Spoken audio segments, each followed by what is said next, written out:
Well, certainly not not a good start for the players of Seal Esports, but Abrupt Slayers, they are placed perfectly in this situation to do a third party. They have the height advantage. They can easily spot the players of NB Esports. Yes, they did manage to find one knock onto one player, but the way Abrupt Slayers have controlled aggression, not over committing into this particular fight. Yes, they did manage to get one knock, but to get the greed of the confirmation point, they're still holding onto the position. They're not giving in for the greed. They're not going over to the compound of NB Esports. That is a good thing that is coming from the side of NB Abrupt Slayers. On the other side, well, we have the players of Seal Esports as well, trying to be the king of the hills, but looks like DE and DRS, they are also locking horns with each other, and looks like rules has been taken out. Let's see if DE can get a confirmation point, because DRS, I agree, they are not the most aggressive force in the lobby. They play strategically rather than just showing the aggression every single time. On the other side, we have two teams trying to be the king of the hills. That is going to be Bad Intention and Raw Officials. But looks like it's only Yeta Uta from the side of Raw Officials. He has to be very careful in this situation, because if a knock comes onto him, I don't think there is any chance that his teammates can come and rescue him. Indeed, for officials Yarauta, it is a very difficult position that he finds himself in. But thankfully, as of now, he's not made his presence felt, I don't think. Nevertheless, we'll come back to that, as right now we've got Seal Esports' Sancher once again with his Mini 14 in the hand, trying to take utilization of course, the mountain that he's on. But while all that was going on, DRS ended up losing out on one of their players thanks to Mabitex's perfect burst.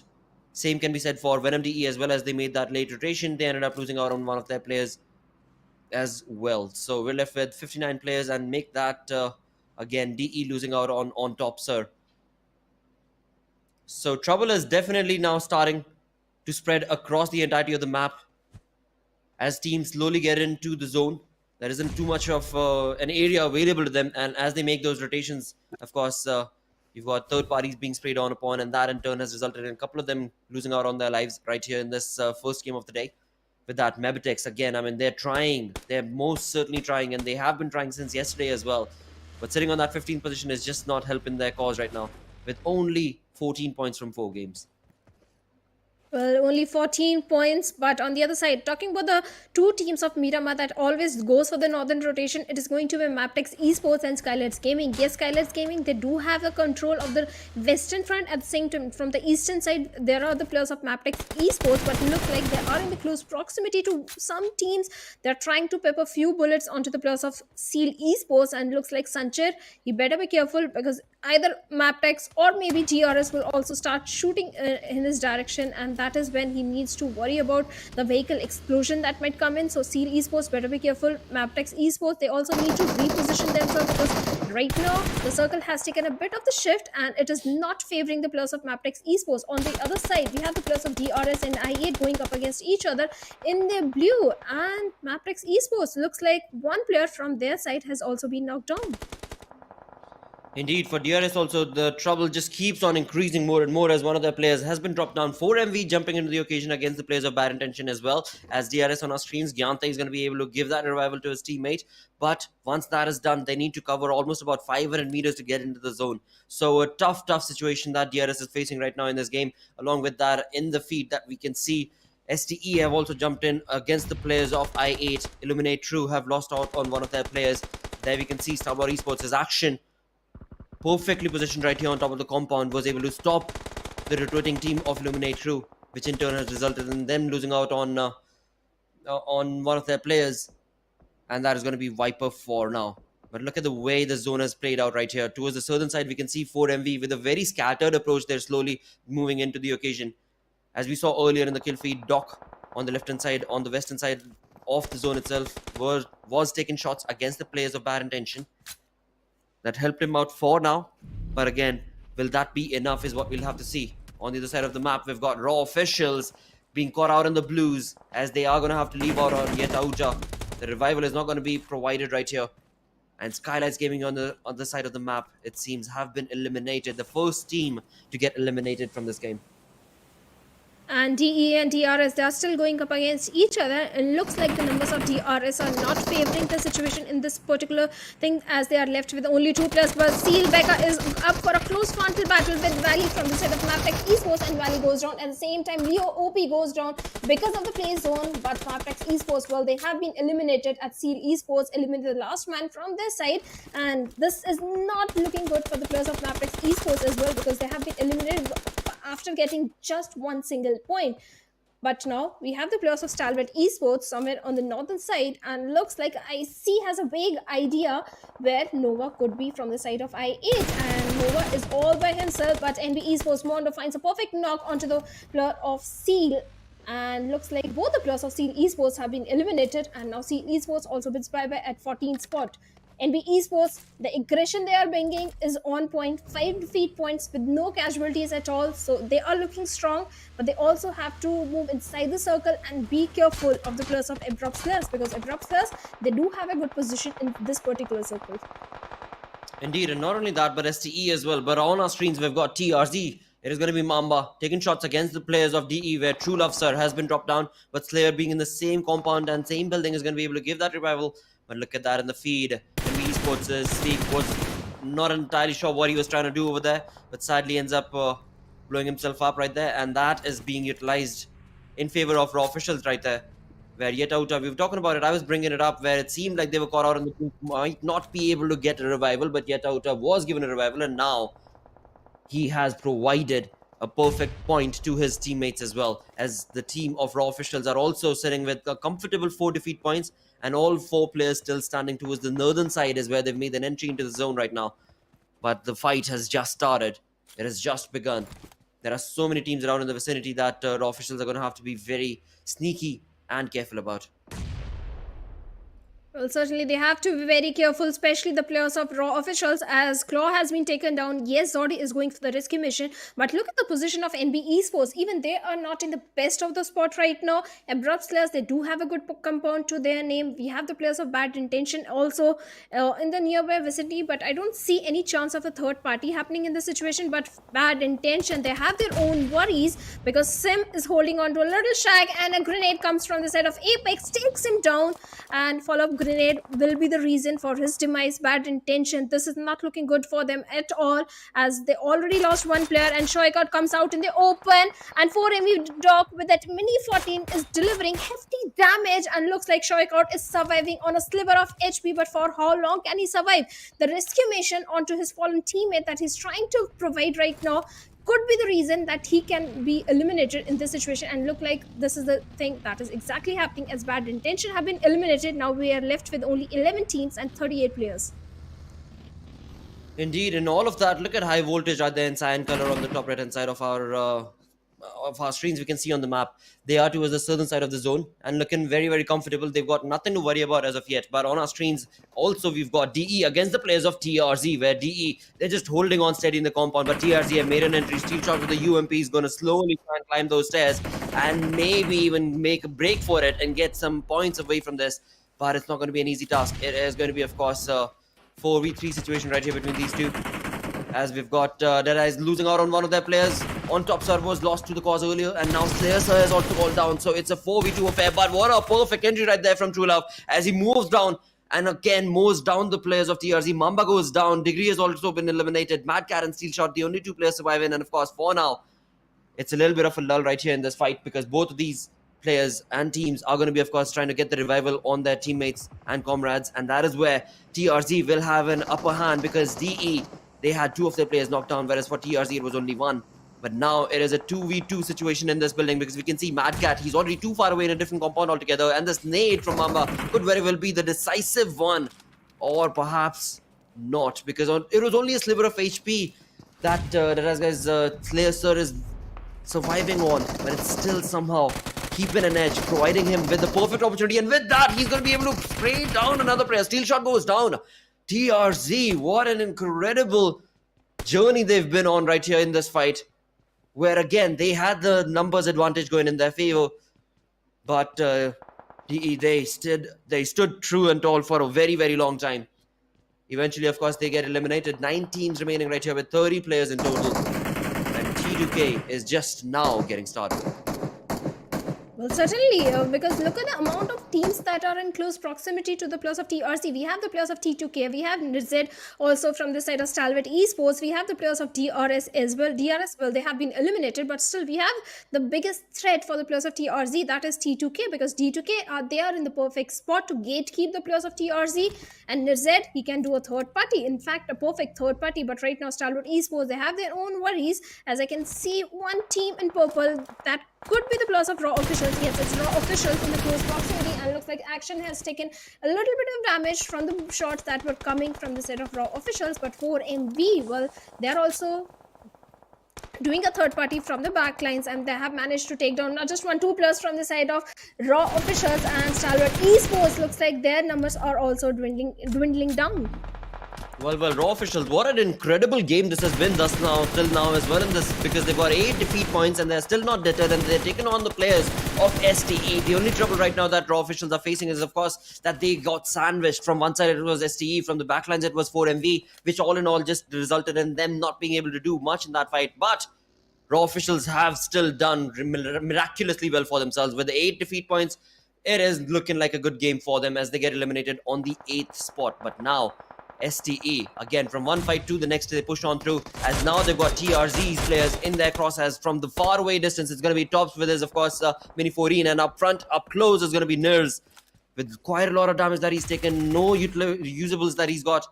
Alright, well, he's got 1 first aid, but no throwables, that's for sure. And now, all by his lonesome, he's going to be taking shots against the 2-man army of TRZ. As Mad Cat goes down, it's all boiling down between Ners and Mamba.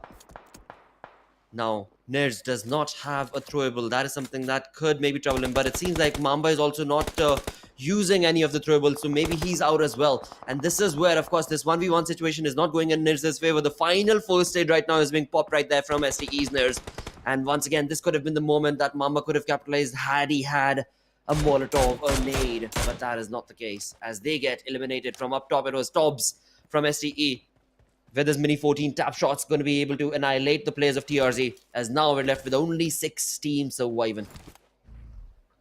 And 21 players remaining, but the coordination between Nirzed and Tops in from the side of Stalwart Esports was phenomenal. Nirzed made sure the players of opponent team were pinned down in that situation, and from the backlines, Tops was delivering the perfect shots and taking down Mamba and his teammate in that particular situation. But now Stalwart Esports, 9 defeat points, they have to transition themselves in center of the circle. Along with that, we have the players of Abrupt Slayers also that can do a third party or can fire in the direction of Stalwart Esports in this situation, because that little dip area which the players of Stalwart Esports are trying to hold right now, they are susceptible to the grenades that might come in their direction.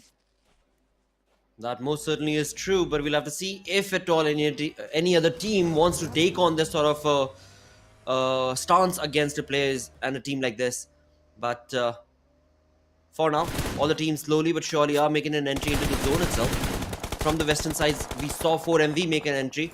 And right now, this is going to be troublesome for quite a lot of these teams. High Voltage, who've already been in that perfect position in the southern side of the zone, are finally being surrounded by another team, and that's going to be none other than Venom DE, as High Voltage take shots against the rotating team of ASL as well. 4MV stuck in that small little dip right there. A troubled team of 4MV right there, as we can clearly see a good nade, and that could be the end of 4MV, because from the backlines it's going to be ASL, but ASL themselves are getting slayed on upon, not only from High Voltage but now from STE as well. So Abrupt Slayers not having a good play right here, not having the opportunity to be able to make a good rotation right there. But in all of that fight between, of course, STE as well as High Voltage and ASL, 4MV have been given a sign of relief, as they can now get those numbers again all the way up back to 4. But now, to try and find an opening for 4MV to get away from that dip is not going to be an easy task as well. But in all, this could be anybody's game as of now, because again, STE, they've got a lot of information, they've got a lot of momentum with 9 defeat points that they've been able to confirm and accumulate till now. They're moving in with that force to be able to get this chicken in the bag, coming in from the northern side of the zone itself. But again, like I said, T2K are right here as well as High Voltage and STE. So tough conversion for any of these teams for this chicken dinner. Krita from the side of DE, Venom is all by himself, and the way the players of T2K are in the close proximity, looks like Krita is up for a trouble. But the grenade that might come from the side of Krita could be the result could be the reason for the demise of Jane, because Jane is right now surviving on a very low HP. But now the circle has taken a bit of the concentric shift. Yes, T2K, they are still on the periphery. They do have the circle. They can gatekeep the plus of DE Venom right now from the backlines. Even High Voltage can also do a perfect third party in this situation. But DE Venom, well, perfect grenade comes and takes down Jane over there, who was already on a very low HP. Now we have the plus of High Voltage, who are trying to pin down the plus of Abrupt Slayers, at the same time trying to pick up a fight with the plus of 4MV. Well, 4MV, they have to transition themselves inside the circle. Only few seconds are remaining on the clock. I don't think there is going to be any team that is going to stop the plus of 4MV. They can use that little airdrop also for the cover in this particular situation. But right now Probeen and Rayleigh, they both are trying to lob grenades towards each other, and Probeen lobs it to perfection. At the same time, Rayleigh grenades takes down Probeen. Trades are coming back and forth from both the sides, and now this is the moment when they have to capitalize on the confirmation point. But rescue mission revival is at most priority right now. Utmost priority definitely is coming in from the side of Venom DE, as they now trying to get that revival. Is just a little too late on us, and it seems likely to be the case because High Voltage themselves have pushed on the opportunity to be able to take down the players of Venom DE. But it seems like Greta is going to deliver the final lead to the players as they get eliminated, but not before Kreta himself goes down from far away distance. He's been sprayed on upon as well. So a tough luck right here for High Voltage as well as Venom DE, as they lose out on all of their players pretty much, as T2K has pushed on right here. So Venom DE also get eliminated with 3 teams remaining right now. We've got 4MV with 10 defeat points confirmed for themselves. T2K moving in with an opportunity with all 4 players surviving, 5 defeat points to their name. And then we've got STE as well. And look at the way this love triangle has been created right here in the final moments of the stage 7, where indeed it is going to be T2K Jane taking on shot, and a perfect knock it will be as Apex from 4MV goes down. Well, certainly perfect car 98 shot come in, and we have 2 Mongolian teams and a Nepal team. And in this particular final circle, which team is going to get this Miramar in their hands? The probability for the players of T2K is definitely very high, as they can do a third party on the players of 4MV and Stalwart Esports. But look like Stalwart Esports is going so very aggressive, as he takes down Refuse, gets the instant confirmation as well. 4MV not looking good at all, with Doc still bleeding, leaving East all by himself, and the entire focus of 2 teams, Stalwart Esports and T2K, is towards East. So surviving at this point is not going to be so easy for East. Yes, the soft cover is there, the airdrop is there to provide him the little bit of the cover, but is that enough? On the other side, we have IC going up against the players of T2K, trying to lob the perfect grenades, but he doesn't know exactly where the players are, so the perfect projectile is still missing. Indeed, but what a perfect nade coming in from the other side from T2K as well, to the face of IC, as he tried to, of course, deliver that exact same punch to the players of T2K. Right now, it's going to be T2K who seem to be very much in control of this fight. As for STE, they are a little spread across and trying to understand where exactly are the players of T2K at. They've thrown so many nades, they've utilized all the throwables pretty much, and still not gotten a single knock. But in all of this commotion, it seems like 4MV's final player East has been given a sigh of relief, as he's going to be able to survive for just a little bit longer.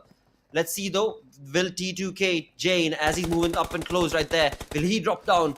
Will Jane go down against East, or will East be able to survive all by his lonesome? As of now, of course, Stalwart Esports themselves are trying to get the shots, and it seems like Jane will be the one who will be delivering the final nail in the coffin against the players of 4MV, as they get eliminated on the 3rd spot from this game.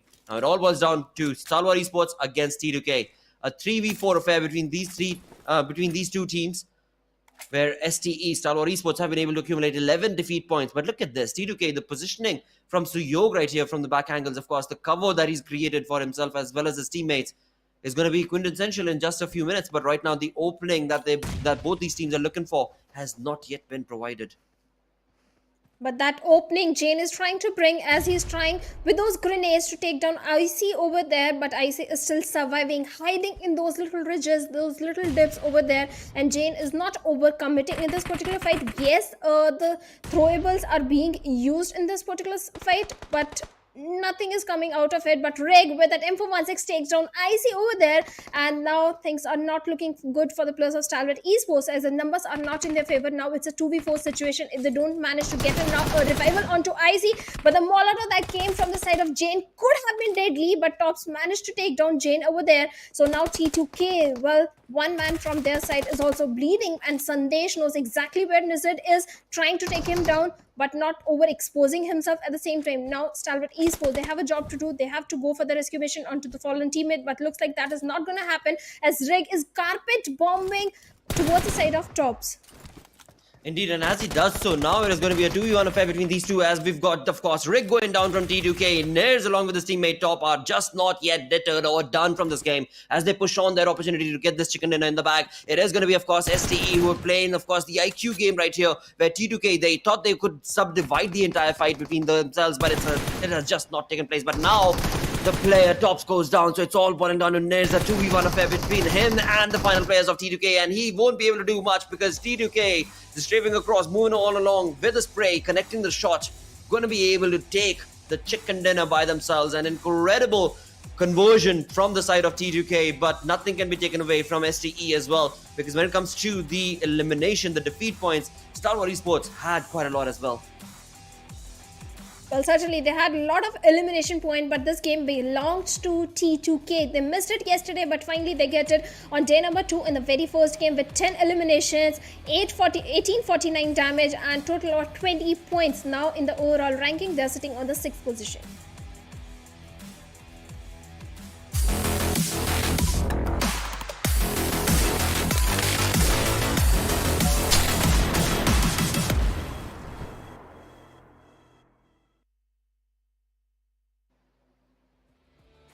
And we are back, of course, right here at PMPL South Asia, where, of course, spring season continues on 4th. This is where first game is done on the map of Miramar, and it has gone in favor of T2K, where Stalwart Esports tried their level best to jump on and get that chicken dinner in the bag. Sadly, was just not allowed. They did not have the numbers in their favor, but T2K played it to perfection right there, and that in turn, I believe, has also provided you with another prediction going correct, right? Well, certainly, second prediction came true for me. It could have been yesterday if you had allowed me to change my prediction, because T2K, they almost got the chicken dinner in that production chooses. The producer chooses, the director chooses. I have nothing to do with it. I'm no host over here. I'm in the same boat as you are. With that, let's, of course, also talk about the MVP, the most valuable player. Well, again, based on our conversation, of course, the producer definitely is the MVP right now, as he does not let us choose the teams. But moving away from that towards the MVP of the game itself, we've got Dobbs right there with 5 eliminations, of course, 1099, almost 1100 damage. Let's call it 1100 damage right there coming in from his side. And of course, this player Tops, we saw him time and time again. As soon as we moved on to STE, he was the one who was taking care of those fights. And again, you pointed it out as well during the cast shadow, where he was, the synergy and the communication that was going on between Tops and of course his teammate was so on point to be able to get the opponent team eliminated from the lobby. Certainly, at the same time, for the players of T2K as well, the way they were not overcommitting, even in the final fight, they knew it's only one man standing from the side of Stalwart Esports, but still T2K players, they waited for the other teammate to come in, and that is when they charged in towards the single player, because T2K, they were playing very cautiously. Over-aggression, over-commitment was not showcased. That is the reason T2K, well, they are sitting on the top in the ranking also of this week, and this particular game also went in their pockets. But in the top players, along with Tops, we have Sandesh from the side of T2K, then we have Nirzet from Stalwart Esports, Apex from the side of 4MV with 4 eliminations of his own, and then we have East also from the side of 4MV with 2 eliminations but high damage number. Indeed, and of course, in all of that, when it comes to the player who survived the least amount of time, that was 25 minutes right here, and still being a part of the top players, of course, we've got Apex 922 from 4MV with 480 damage, 4 eliminations in the 25 minutes that he was able to survive on the map of Miramar. So again, I mean, a valiant effort being showcased from STE, 4MV, as well as T2K, of course, as they got the chicken dinner. But apart from that, we also do need to talk about how Raw officials were able to accumulate such a big number, and that I'm sure is going to be helping them out as they get closer and closer to the top 12 in the overall ranking. Well, certainly they are trying to climb up the ladder in the overall ranking, but this game definitely belonged to the players of Stalwart Esports and T2K. In the match ranking, T2K, they're sitting on the top with 20 points, but look at the elimination points coming from the side of Stalwart Esports. 13 elimination on the second spot, just 1 point short from T2K, 19 points to them, 4MV. Well, finally, a comeback story is being created from their side as well. sitting on the third position with 15 points. Raw officials, high fragging game, 8 eliminations, just a single placement point. Not at all disappointed by the performance. 9 points to them. Raw officials are also looking very strong this week. Indeed. Tough luck though for the side of SKYLIGHTZ Gaming right here. Not being able to accumulate any points. Same is the case for Bad Intention as well. Mabutex, we saw them take on shots, but sadly, while they were making a rotation, were just not able to convert that. Same is the case for DEADEYES guys as well as DRS also not having a good start to the day. A very difficult conversion for first game of day 2 right here in week 2. With that, let's move on ahead, talk about the overall ranking. T2K still leading the charge, of course, with 66 points that they've been able to accumulate and finally get one chicken dinner in the bag. But now that same conversation can be said about Stalwart Esports sitting on the second position without a chicken dinner with 53 points and 4MV without a chicken dinner sitting on the fourth position. In fact, third and fourth position can very well be interchanged because they both, IHC as well as 4MV, have 41 points.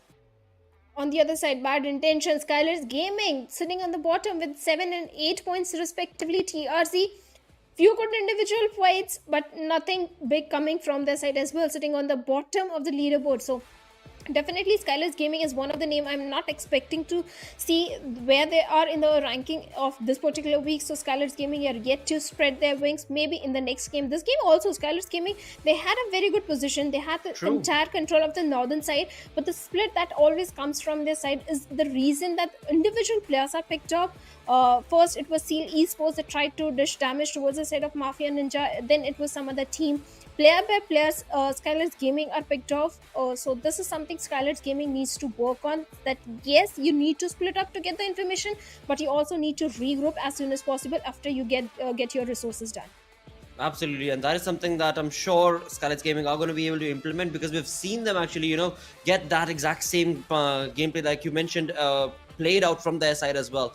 But for now, again, it is not a good start and definitely not the way that they, of course, hoped for. With that, now as we move on ahead, it is time to start predicting once again because now, actually, since today is the day of Miramars, we know that the second game is going to be played on Sanhok. So, small, quick map. Where do you think are we going to be drawing the line between teams? Because Group A, B, C, and E jumps in. And that means High Voltage, Mabutex Esports, Seal Esports, and Raw Esports are not going to be participating in this Sanhok game. Well, definitely. And my prediction for this particular one, I want to pick Elementrix because yesterday they missed it on the map of Sanhok. But never mind. I'll go with DRS Gaming this time. Alright, the real soldiers. There we have it coming in from your side for your prediction, Shadow. And from my end, I'm going to be working towards ASL. I wonder what exactly are Abrupt Slayers going to be up to on the map of Sanhok. A tough conversion for ASL, most certainly not an easy one for them to be able to achieve, but at the same point in time, I've got high hopes today, so that's where I'm going to be going with. It's for the second game of the day. Well, certainly this time Group D is sitting out. After that, we have one more Miramar coming in where Group C will be sitting out. Then we have one more Erangel. Then we are going to end things with Miramar where Group A will be sitting out. But now is the time for the quick map, the fast-paced map of Sanhok, where teams can do rank up on the elimination points because the entire point structure this time is focusing on the elimination points. So Sanhok, it becomes very crucial. Oh, it definitely is the most important game, important map as well. But also, I'm sure a lot of these players won't like Sanhok because of the way Sanhok ends up being, I mean, now in week 2, as we progressed on and ahead, we've seen teams actually slow down the pace of the game as well, even on the map of Sanhok. And then finally, in the stage 3 is where we see them locking arms and, of course, going against each other. And then it becomes a complete chaos because then we've got third parties and fourth parties taking place, where indeed all of that hopefully should not be the case today as well. Hopefully we've got individual fights taking place, one at Paradise Resort, another one at Paina, another one at Takmao, but we know that whenever the fights start, it is going to be chaos ensuing through and through. But for that, again, I am ready. Let's just jump into the flight path. Let's have a look at where the flight path is going to be taking us through and where exactly is the zone going to be. Shadow has been mentioning about Camp Alpha zone, if I'm not mistaken, for quite a long time. Yeah. Let's see, maybe today we might just be able to see one. Well, I would love to see a Camp Alpha circle because the rotations that come in from the ruins area, from the Hathin area, it becomes so chaotic for the teams as well. But this time, talking about the flight path, we see flight path going from the side of Sami towards Mongoy. but since it's a small map, you can easily glide over to your favorite drop location. So the entire conversation is going to be around where the first circle is going to be. But since you mentioned Paradise Resort, also Blotter, uh, I just want to see again, are we going to see a drop location clash between the players of I8 and NB Esports? Because every single time when they are in Sanhok, they go to Paradise Resort and they go up against each other, where one team do end up losing the game at the very initial stage. The other team also face some casualties. Either way, it's not working for them. So let's find out. And looks like I8 and NB Esports, they both are again going in Paradise Resort. But again, I mean, they're gonna have to iron out the possibility of who gets to be the king of Paradise Resort. And till the time, no one single team is clearly able to dictate that sort of a question and answer sort of at Paradise Resort. They are gonna keep on doing that. And again, I mean, that's the best part for us, because as soon as you jump onto the map, you've got something to talk about. You've got a fight to actually showcase, and that is where I'm sure we should be jumping into in just a minute or two, because with that, look at the zone. The zone is actually keeping Paradise Resort right around in the center as well, pretty much. T2K loving the positioning coming in from their side, but there we have it. I8 with the two-man split, eliminate True against the four-man army of NB Esports, and it seems like NB Esports have decided to this time around not participate in that chaotic fight. They've gotten their loot, as we can see. They've gotten decent amount of loot, actually not bad, and have fallen back away from Paradise Resort. That was a quick looting session right there coming in from the side of NB Esports. And of course, Eliminate True are going to be none the wiser, as they were on the other side of Paradise Resort. They had two-man split going on from their side, and they were just patiently waiting. If at all, NB Sports are going to be, of course, coming towards the crosshair setup coming from the side of I8. But for now, it seems like both these teams are going to be moving away. Wow, okay. What are the chances of that? It seems Illuminate as well as NB Esports, both of them have decided to walk out of Paradise Resort for now. So no early contestation that I anticipated to be able to see will be showcased over there.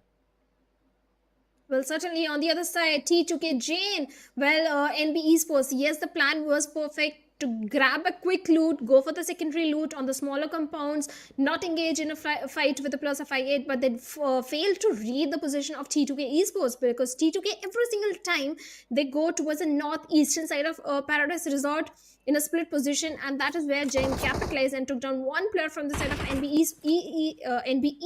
But looks like NBES, they are also retaliating, as Jane has been knocked down, and quick confirmation is also coming in. So that means now T2K, they are in the back foot situation as compared to NB Esports. Sek can be revived in the situation, as the remaining claws of T2K are way too far away. So the rescue mission is going to be so easy, and now Sek, he just needs to patch himself up as soon as possible.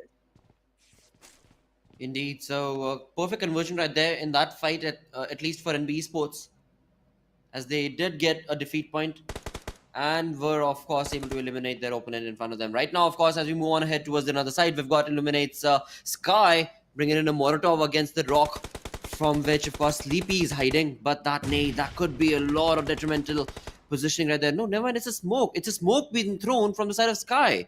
Interesting turn of events right there. Not entirely sure why he decided to do that, but a flank angle has been utilized from Illuminate Crew's Wolfes, and ASL Sleepy goes down. ASL Sleepy, well, he goes down, but where are the other players? And there we can see the kill feed. We've got Gangster jumping into action as well, as he brings down Illuminate Crew's players.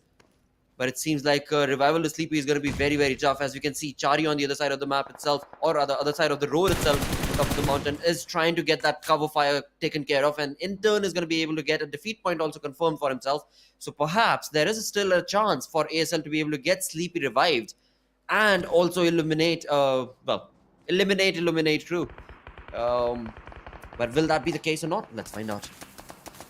Perfect angles, the angles which the players of Abrupt Slayers are holding on to perfection, but looks like Venom, they are going to do a third party in the situation, as they takes down one more player from the side of Abrupt Slayers, and Sleepy and Vishal are on the verge of elimination, and Abrupt Slayers now they are left with only two players. A quick revival coming in for Sleepy, but Vishal couldn't be saved in the situation. But I8, they have their own worries, as Stalwart Esports Z with the shotgun has pushed onto Nova, and Nova has been eliminated. Now I8, their numbers Plus are not in their favor. And look at the position of Whoopies. Both the Plus of Abrupt Slayers walked right into his crosses, and he capitalized and took down 2 Plus from the side of Abrupt Slayers. Quick elimination also coming in, and Abrupt Slayers now Gangsta is the only man from their side. Not looking good at all for the Plus of Abrupt Slayers. Yes, initially they were holding the perfect angles, but it's a knock. A third party, a fourth party is so very common in this particular map, and it's never a good idea to stay out in the open. Now Stalwart Esports, they capitalized. Two teams were fighting against each other, and it is Stalwart Esports that got the maximum benefit out of it. Indeed, I mean that is definitely the perfect way to actually, illustrate this fight, because first things first, ASL, what were you doing out in the open? All right, you're out in the open, you're not able to get a compound, you've got a team that you've already scoped out, you've got a perfect flank angle created, but still, another thing that of course ASL did not factor in was the fact that they can very well be third party upon as well, and that's exactly what took place right here. And being so scattered and spread across, so many points going against the players of ASL in that fight. But overall, again, when it comes to the numbers, it has dwindled down to just a one-man army now for Abrupt Slayers. Same is the case for Illuminate True as well, as both those teams have taken quite a lot of damage in this in the first few minutes of the game itself. We're still not yet done with stage 1. And in all of this, look at the ease with which Stalwart Esports are roaming around, getting all the information, trying to, of course, scope out any other opponent if they can. Before now, they haven't come across any. Alongside that, we've got the first airdrop with the Yogg and a level 3 kit.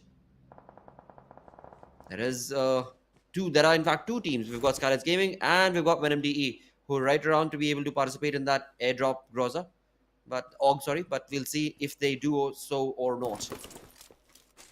Seems like latter will be the case, as SKYLIGHTZ Gaming will jump on to take on that opportunity. But from rear, we've got Venom DE holding on that angle, and there we have it. Domi just capitalizing. No Fear is not going to be allowed to take on that loot by himself, as Domi pushes on and sprays upon the player, and thus in turn it is going to be a tough situation.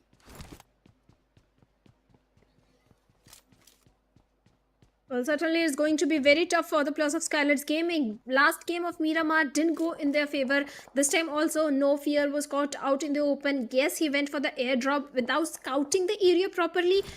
That was a mistake that came from the side of SKYLIGHTZ Gaming, and now they pay the price by losing No Fear in the situation. Now, DE Venom, they do have one defeat point in their favor, but at the same time, they have to be a bit careful, because the Plus of Leo Esports are also in the close proximity. They have the Plus of 4MV as well, but a team that is still in the boot camp area and taking the damage of the blue, or will take the damage of the blue in few seconds, is the Plus of Sitim.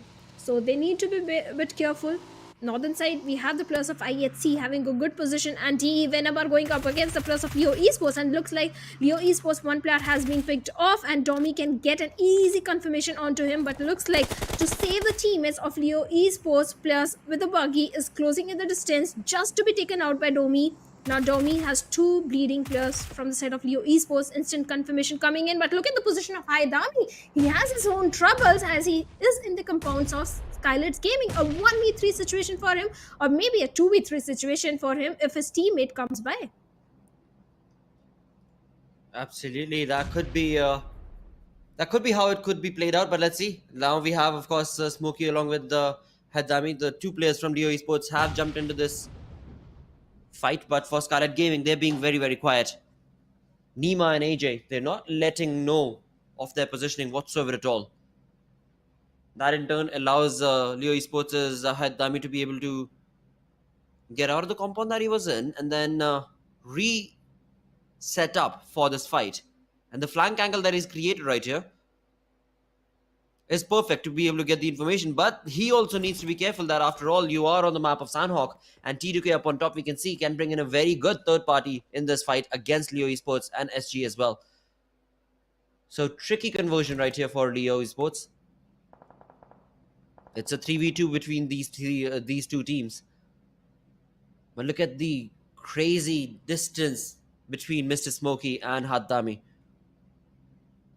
They both want to be, of course, like a SWAT team, just rushing and pushing SG from both the directions so as to sandwich them. But then that would also imply that Haddami as well as Mr. Smokey are going to have to be on point when it comes to those sprays. The skill, this is a skill-based fight right now. But SKYLIGHTZ Gaming, they're doing absolutely nothing. They're just holding on steady. They're trying to get information, but they have none. Leo Esports, things are not looking good for them. SKYLIGHTZ Gaming, things are not looking good either for them because they lost No Fear. Yes, it's a 2v3 situation by SKYLIGHTZ Gaming. They do have the numbers advantage, but in the mini-map, I can see the plus of D, Venom also in the close proximity. So a third-party situation is definitely brewing up, and both these teams need to be a bit careful, especially Mr. Smokey, because of the grenades that are coming from the side of Nima and AJ. Yes, both these teams are trying to get a knock or an opening without overcommitting by getting a knock onto each other by those grenades or molotovs, but in the close proximity we have the plus of T2K as well, and we know for sure T2K, well, they are running high on their horses. They are the most confident team, and if they hear the gunshots, if they get to know that there is something happening in that very compound, from that height advantage, T2K will certainly do a third party. But looking at the circles, Stalwart Esports, Blotter, they do have a good position. But if circle goes a bit towards southern side, then 4MV have a good compound to their name. Indeed, 4MV are looking very, very comfortable right there. But with that, we've got ASL's Gangster, the final player, bringing in a little bit more of an opening right here in terms of the defeat points for himself and his team before he gets eliminated right now, though, as Astra from Elementrix is going to be the one who will put a nail in the coffin, and ASL will become the first team to get eliminated right now from this game. Abrupt Slayers, a team I predicted and hoped would do good, have done bad and gotten first to be eliminated right here. But never mind that, as we were talking about it. From the north, we've got STE looking very comfortable in terms of their positioning. T2K, they need to make a rotation as well to get into the zone.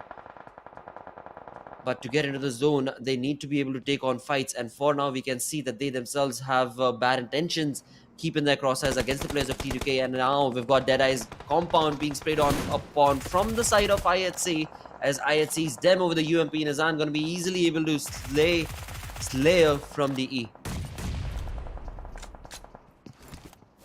And IHCLX with that Molotov is looking for an opening or a knock onto Precious Sir, and looks like Precious Sir has definitely taken some damage, and LX has been taken out. He was out there in open, and the way Deadeye guys are holding on to different angles, that became the reason for the demise of LX in this situation. Zoel is still bleeding out. That means Demo is the only man standing from the side of IHC, and it is not looking good at all for him. Yes, smokes are being deployed to get the necessary soft cover required. At the same time, the blue is also catching up, and True Love Sir and Precious Sir, well, they're trying to find the last man, and looks like with that vehicle he's going to make a quick escape from the situation. Very mature decision that came from the side of now, like you mentioned, in the blue are trying against the plus of bad intention and getting the confirmation. The fallen players of bad intention. Now, bad intention, they do have the advantage. Sandesh taking the damage of the blue. At the same time, Molotovs are coming from the side of Mehdi,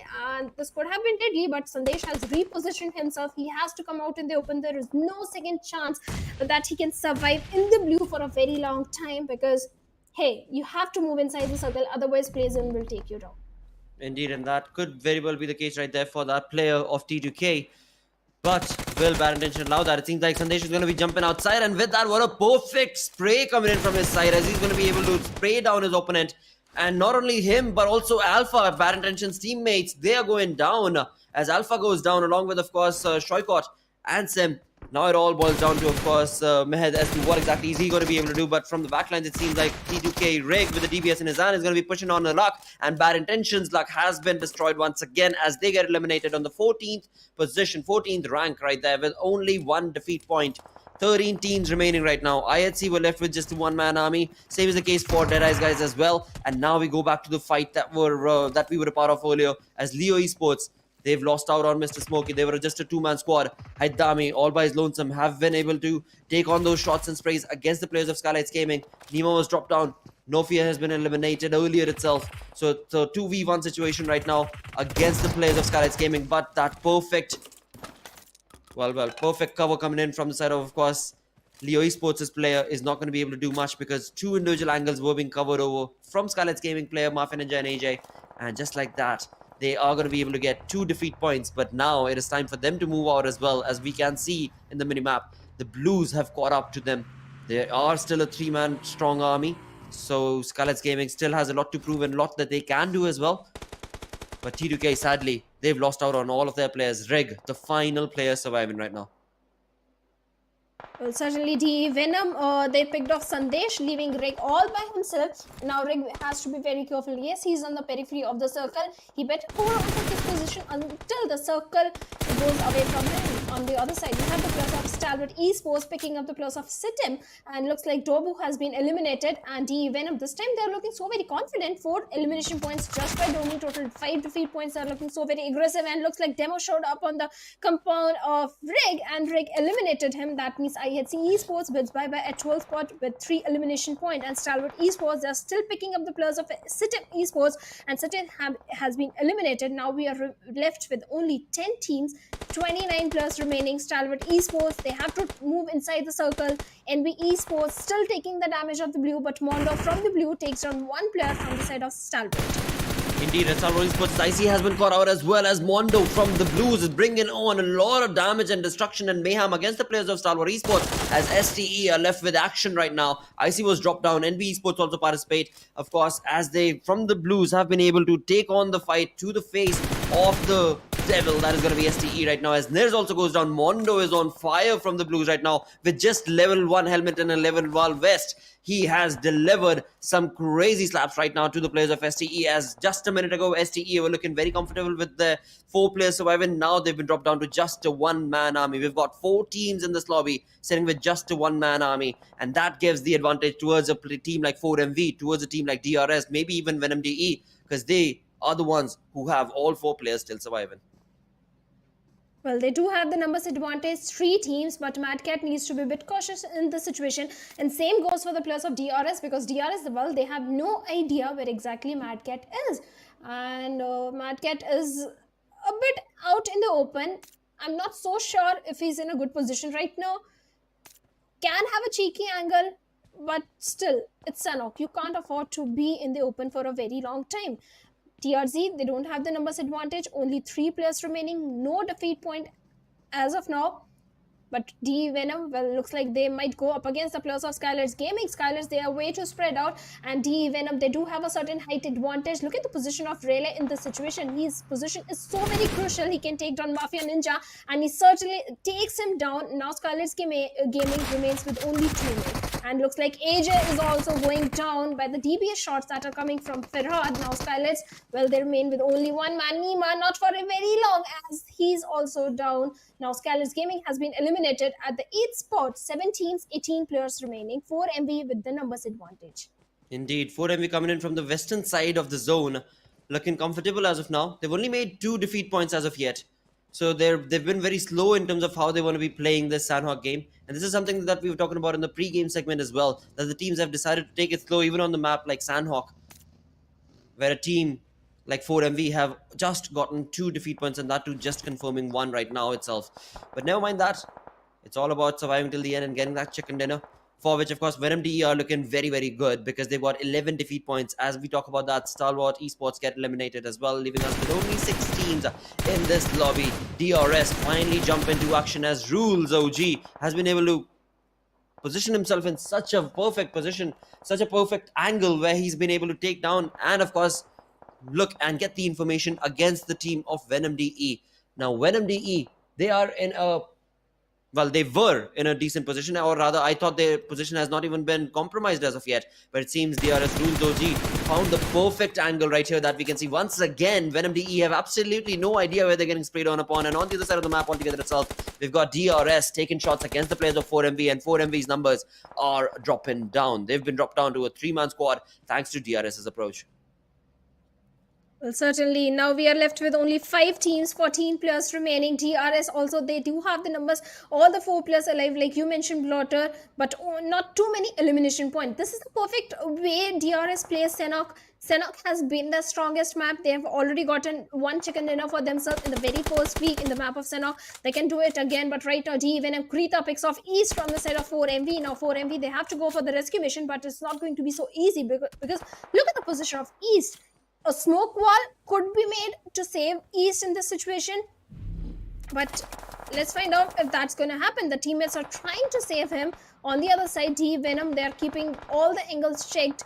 TRZ, they also can be the critical one in this particular one because DRS, they have no idea about their position, but Krita takes from multiple players from the side of 4MV, and looks like 4MV are standing with only one man that is going to be refused, who is going for the rescue mission, but DE Precious Sir is going to take down Krita, and instant confirmation is also coming in, so that means trades are coming back and forth. Third parties are also happening, and DRS, well, they are also doing a third party onto the plus of 4MV as Delta takes down one. Indeed, as he does so, right now we've got DRS with all 4 players, the only team with all 4 players surviving and standing with the momentum not going in their favor per se, because they are not yet in the zone. And we can see clearly in front of them, they've got teams that can very well gatekeep the positioning of DRS, but right now, DRS themselves have their crosses set up in between 4MV, as well as, of course, up top on this ridge right here that we can see. Now, DRS have been able to get close to the ridge. It seems like they might just be able to get an entry into the zone as well. As 4MV, they were sprayed on upon miserably, and that in turn has resulted in them being left out with just refused right now. East is down. 4MV need to get a revival, but that's not possible right there, as he has been spotted, and KILLIGHVOLTAGE will bring him down as well. So refuse, the final player, he thinks he's going to be snail his way out of that area, but most certainly not going to be allowed, as DRS stood around in that blues to be able to take down that player. And now the opening that DRS are pushing on along with TRZ have absolutely no idea, and TRZ, the momentum has also not been in their favor as of yet, as they have not accumulated decent amount of key points for them as well. So now numbers going in favor of DRS, and DRS, just like that, one final player remaining, that's going to be Steel Shot. Steel Shot has been able to bring down one player, that's going to be Delta from Sanhok, make that 2 as KILLIGHVOLTAGE also goes down. But once again, the biggest factor in that fight was the numbers going in favor of DRS, and that in turn has resulted in the real soldiers walking away with an incredible winner chicken dinner. Well, certainly DRS, whenever it comes to Sanhok, DRS, they have a very strong foot in this particular map, and the way they play Sanhok is also so very impressive. This time they have 6 elimination, total 731 damage that they were dishing out, total of 16 points, and in the overall ranking they are sitting on the 3rd spot.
Your order is here. Oh, thank you, thank you.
Hello and welcome once again right here at PMPL SA, where of course the journey continues on in week number 2. 2 games are already done. This is day 2 and the journey, like I said, continues on because we've still got 3 more games left that are going to be played today. We just got done with Sanhok, an incredible conversion being showcased from the side of the real soldiers, and with that, of course, they have clearly showcased that it's not always about, moving in with the momentum, because Stalwart were moving in with the momentum, but they were not able to get that chicken dinner because it was DRS with that strategic play that they had already pre-planned, I guess, is what I can say right there, and eventually got the game. And with that, of course, the lead that they're going to be able to get in the overall ranking is something that we will discuss right after we have a look at the MVP as well. Shadow, where do you think, what team do you believe should be in the MVP list right now? I don't think there is going to be someone from the side of DRS because only 6 elimination. They were not the aggressive force in this particular one. Maybe someone from the side of Stalwart Esports could be the MVP. Maybe. But what do you think? That could actually be. That's what I'm thinking as well, because Stalwart Esports, the momentum that they were moving in with was looking really good. I loved Venom DE's approach to the game as well, for sure. But when it comes to the MVP, that's not all that they're looking at, right? They don't look at the highest defeat points, but also how long they were able to survive. And that in turn takes us to, Venom DE. Domi right there with 5 eliminations, of course, 1015 damage that he was able to dish out with only 12 healing done. Well, certainly the healings are not too many because he was only picking up good fights. He was always in the cover, not out there in the open, taking unnecessary risk and undue fights that were not required in the game. But Venom DE, yes, definitely they are slowly picking up the pace for themselves. But on the other side, Abrupt Slayers, bad game from their side as well. Again, 2 back-to-back bad games. True. Again, it seems like what we saw from them in week 1 is exactly what they've done in week 2 as well, at least till now. Yeah. And as we continue on with the 3 games remaining, maybe that might just change. But for now, let's talk about the top players from this game, as we've got Venom's players, of course, right here. Domi, of course, with the relay being the first and the second of the lot. And then comes in Sandesh from T2K with 3 eliminations in just 14 minutes of survival time. He was able to dish out 685 damage. And we have Mondo from the side of NB Esports this time. This guy was also playing really good from the blue. I think NB Esports Mondo was picking up the players of Stalwart Esports. So kudos to him, the way he was dishing out damage and taking down the players. Good assist from his side. But in the match summary, it's all about Venom DE. In the highest elimination, highest damage, Domi is the guy. Then we have highest healings done from the side of Precious Sir of DE. Well, DEADEYES, they were in the blue. They were picking so many fights. This is the reason that we see a very high number of the healings done. But in the match ranking, we have Venom DE on the top with 19 points. Absolutely, as we do have them on the top of there, with, of course, 14 eliminations that they were able to accumulate for themselves. Moving away from there, we've got DRS Gaming, who did get a chicken dinner, but sadly will not be able to, of course, overcome Venom DE's position right there. But moving on down south from that, we've got TRZ on the 3rd spot. Going further away, then we've got DEADEYES guys right there on the 8th position with 2 eliminations and 3 placement points. But all of that can be chucked out the bag, because right now, sitting on the 16th position from this game is Leo Esports. Bad intentions. Once again, the consistent faltered gameplay that we're looking at, bad intentions, it is not looking good for them at all, whatsoever at all. And that in turn is definitely going to be adversely affecting their position in the overall ranking, which it already has, but also the possibility of them being able to play the B+C+D, the bonus map that will be played on day number 5. Well, certainly the bonus match is going to help the teams, but how do you play the bonus match? By being in the top 12. And how do you come in top 12? By being consistent. So consistency is the key. It doesn't matter how much the point structure change. If you're consistent in terms of the balance between the placement points and the elimination points and consistent throughout the week, you're definitely going to be in the grand finals, because yes, weekendy match is crucial, the bonus points are crucial, but consistency matters the most, which is not coming from so many teams like the players of Abrupt Slayers, Steel Esports, NB Esports also. True. Yes, they do shine in few games, but the consistency is not from their side. It's missing. That is most certainly true, and that's something that's missing is, of course, not going to be able to help them. That's for sure, right? As the journey continues on in the league itself, we want the teams to be able to progress up and not go back down, and that is something that we're looking at in week 2. But again, it's all up in the air. It is all very speculative as of now, because we do see a little bit of resilience being showcased from the teams that were doing really well, are not doing so good in week 2, are showcasing a little bit of resilience. I mean, we've seen IHC do exactly that. We've seen the players of Stalwart Esports bring that sort of a playstyle for themselves as well. But that consistent, the word being consistent, is just not being provided to them, and that in turn is causing them to just move up and down in terms of the overall ranking. But never mind, we're done with 2 games. 3 more games remain. Today is the day of Miramar, which means once again, for game number 3, we're going to be jumping on to the map of Miramar, where if we were to confirm, we've got Group A, B, D, and E that are going to be playing. So Group C will not be participating. That means DRS Gaming, SKYLIGHTZ Gaming, NB Esports, and Illuminate Group. Well, certainly, but in this particular one, the zone itself gave a bit trouble to the teams that dropped towards the side of Camp Alpha Island or towards the southern side. But kudos to DRS Gaming, because DRS, they dropped all the way towards the side of Shami. They had to go for too many rotations, but despite that, DRS showcased good rotations without losing any player, without engaging in unnecessary fight. On the other side, we have the players of NB Esports and Stalwart Esports. This is the moment where I was talking about, when Mondo from the blue was taking down the players of Stalwart Esports. But 4MB, talking about this particular team, they tried to deliver good performance in this one, but it was not so good. It was not something that can meet our expectations that we have from the side of 4MB. Indeed, and that is something that I'm sure 4MV are going to try and revive themselves from, because after all, this is kind of like, we're reaching the start mid phase of week 2 itself. This is day number 2, and we're only left with 3 games. And with that, of course, few of these teams are only left with 2 games that are going to be played out for them. So that means that, of course, if today they're not able to convert good points for themselves, then automatically the next upcoming 3 days, it is going to get that much more treacherous for them. But with that, it is time. All right, you're having a really good day today, Shadow. So how about you go first on the map of Miramar, where we know Group C is not going to be participating. What team would you predict walking away with the chicken dinner this time around? I think Stalwart Esports, they should get this particular one, because last Miramar they missed it, and Stalwart Esports, they are having a good run. So all they need is a chicken dinner. So I think this Miramar should belong to the players of Stalwart Esports. All right, STE coming in from your side, and from my side, I would love to see what exactly is this team that were doing so fantabulously well for themselves, a team called High Voltage. What are they going to be doing in this upcoming game? Because High Voltage have been missing from the action for quite some time now. And when it comes to the map of Miramar itself, that's going to be played on upon right now, where DRS Gaming, SKYLIGHTZ Gaming, and B Esports and Illuminate Crew will not participate. That is, teams from Group C will not be playing. I wonder what High Voltage does. But nevertheless, I mean, we will find out what the case is going to be. In fact, I mean, there's T2K as well, who've been doing really well. There's TRZ as well, who've been right around the corner. CD Esports go up and down in terms of their performance. IHC Esports, I have no idea what they're going to be doing. So yeah, all right. Venom DE.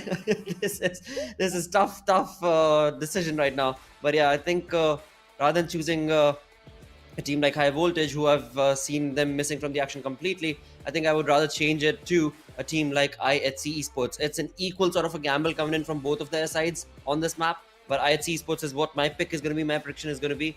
Hopefully, this time around, Godless and the likes are able to, stand true and tall against their opponents and get the chicken in the bag. Though easier said than done. Because so many times in the fights that we've seen from them in week 2, specifically for IHC, they're a little lackluster. They're a little scattered in terms of that approach, which is something that is not what IHC is known for. Yesterday, they had a really good game. But again, that consistency, the word that we keep bringing up again and again, that is something that's missing from their gameplay. And if that thing is missing, then automatically it becomes so very difficult for you to predict a team like that to walk away with the chicken dinner. Well, certainly. But talking about the flight path of this Miramar, it is going from the southern side of Landriela towards El Hazar. So that means it is bisecting the map in 60-40 half. Yes, heading towards the side of La Cobreria is not going to be so easy, but majority of the teams are going to be pretty happy with this particular flight path, as all the major cities are approachable. But like you were mentioning IHC, I think it's a very good pick because in the last Erangel yesterday, in the very last game, IHC did showcase a very good performance. The True. godless, the MVP Salter from the side of IHC, godless. We keep talking about he was back in the action. So yes, high hopes from this particular team as well. IHC. So I think a good pick. If not Stalwart, I was also thinking about IHC. See, but the trouble with IHC is sometimes, I mean, some games they go really flawless and just go absolutely ham against the entire lobby, and then certain games, uh, it just completely falters down. The entire team of IHC is just completely roaming about with absolutely no idea what they're up to. And that is something that again and again I've noticed the players of IHC do. But again, we will find out what is going to be the playstyle today, as we've got Zeol, Godless, Demo, and Alex, the four lads from IHC, to be able to do something out of the extraordinary. Well, out of the ordinary, actually, to do something extraordinary in the game to be able to get a chicken dinner. But never mind that, because that's all speculative as of now, as we've got the perfect zone being created right now. Stage 1 zone is going to be absolutely easy peasy for all of these teams, because it is pretty much allowing majority of the teams to be a part of the zone. The only ones who are a little scattered and lackluster right now are these two teams, Mabitex Esports and DEADEYES, guys. The only two teams, they are a little further out away from the zone, but apart from that, all the other teams are looking very comfortable. But that would also mean so many colors around in the same proximity within the first stage itself. We are going to be looking at a pretty quick Miramar, perhaps. At least there should be some really good fights showcased, as so majority of the teams are in the zone. But the southern side of the zone itself, it is all out in the open for anybody to try and capitalize upon. 4MV for now are towards the southern side, kind of towards the southern side. But apart from that, this is looking absolutely perfect for these teams. ASL being in the center, high voltage looking in the center as well. Okay, tough game. Let's see where the first blood is going to be drawn. Shadow. Well, certainly, but this time there are chances of so many initial fights that can be happening. El Pozo, we have two teams in that particular city. On the northern side, we have the players of Maptex Esports in their usual drop spot, that is Torre Emuda, but in a split situation. Then we have the players of DEADEYES also in the close proximity in a 2v2 split. DEADEYES better be careful because of Maptex. All the 4 plus rush towards the 2 plus of DE. Well, it won't look good for the players of DE right now. But talking about this particular team, Raw officials, they're having a very good run, Blotter. Instead, if we compare the performance of Raw officials on the first 2 days of the tournament as compared to now, I think Raw officials have improved a lot in terms of the aggression, in terms of the initial fights. They bring in the even the 4v4 fights that come from the side of Raw officials, because initially they were struggling, they were on the bottom, but the team, they picked themselves up, and now I think by the end of week number 2, if the improvement graph keeps going up, Raw officials can be the most aggressive team in the lobby. They most certainly can be. I mean, you pointed it out perfectly, right? You compare this team's play style from what they were in week 1 to what they are right now. It is a completely different set of team and players that we're looking at coming in from the side of Raw officials. And again, I mean, getting a high fragging game like what they did in the previous one as well. Kudos to them, a valiant effort being showcased, but that needs to keep on continuing on through and throughout the entirety of week 2, in fact, is what I'm going to say, for them to be able to, call it a decent week 2 so that they can rise up. Right now, I think they were sitting on the 14th, 13th position, something like that, based on what they got in the overall ranking. But I would love to see a lot more from them, this sort of a playstyle from them. That moved away from Raw officials, we've got High Voltage to talk about, a team that I really did want to pick, because this team has kind of been missing from the action. And right now, based on the zone that this team is playing with, they are pretty much in the center. They've got a really good control of the zone as well. But same can be the case for IHC or not? Well, we will find out, because I completely missed and did not check where IHC are at. I think they dropped towards the western periphery, somewhere towards the side of Latrelia. And so many teams are in the close proximity. We have the players of Raw officials, Leo Esports, and we have the players of Bad Intention. So IHC also needs to be a bit careful. Oh, they are in Montenegro. Yeah, I just Yeah. noticed exactly. Montenegro is where they're at. So again, like you perfectly mentioned, right, towards the northwestern side. For now, they'll be comfortable based on where the zone is at. But also considering the fact that majority are in the zone itself, And another 2.5, 3 minutes, we are going to be looking at the end of stage 1 and an entry into stage 2. I wonder what's going to go down. Also, another team that I do want to bring up is going to be Sitim Esports, a team that loves to go towards Los Leones from what we've seen earlier. Where has this team gone missing as well? Again, week 1, day 1, NB Esports, Sitim Esports, these were the teams Leo Esports, these were the teams who were really looking flawless in terms of their execution and performance of every single map and gameplay. But then as the weeks continue on forth, all of that performance seems to have gone down the drain. Not entirely sure what the reason for that change is, for that dip in terms of performance is. But hey, that's what the battleground does to you. You win some, you lose some. And that's exactly what can be said for those teams.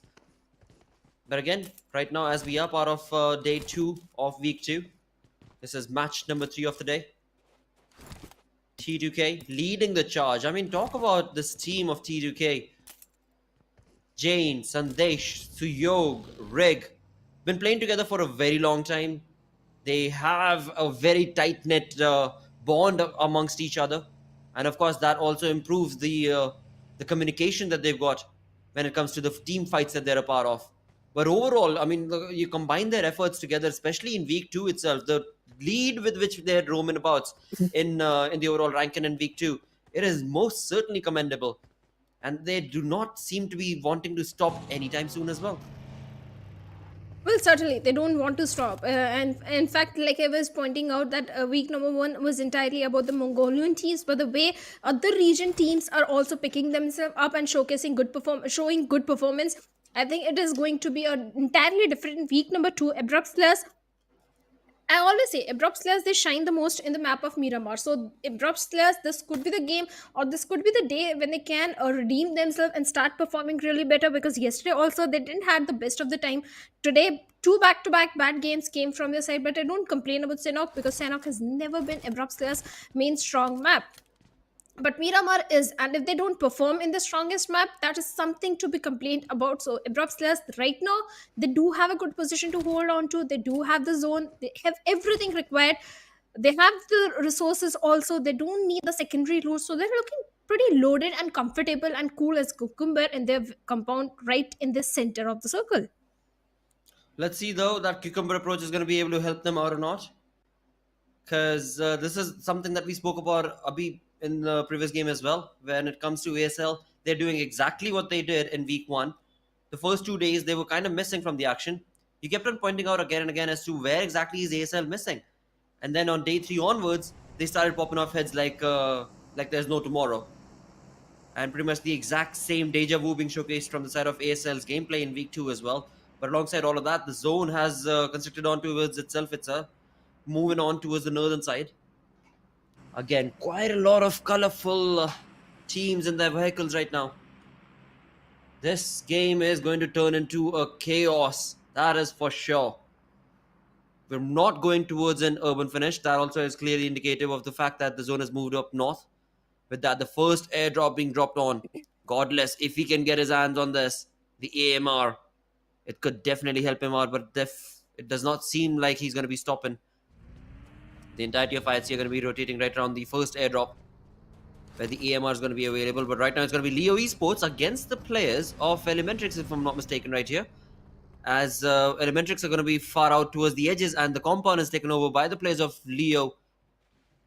Slipknot is the name. Well.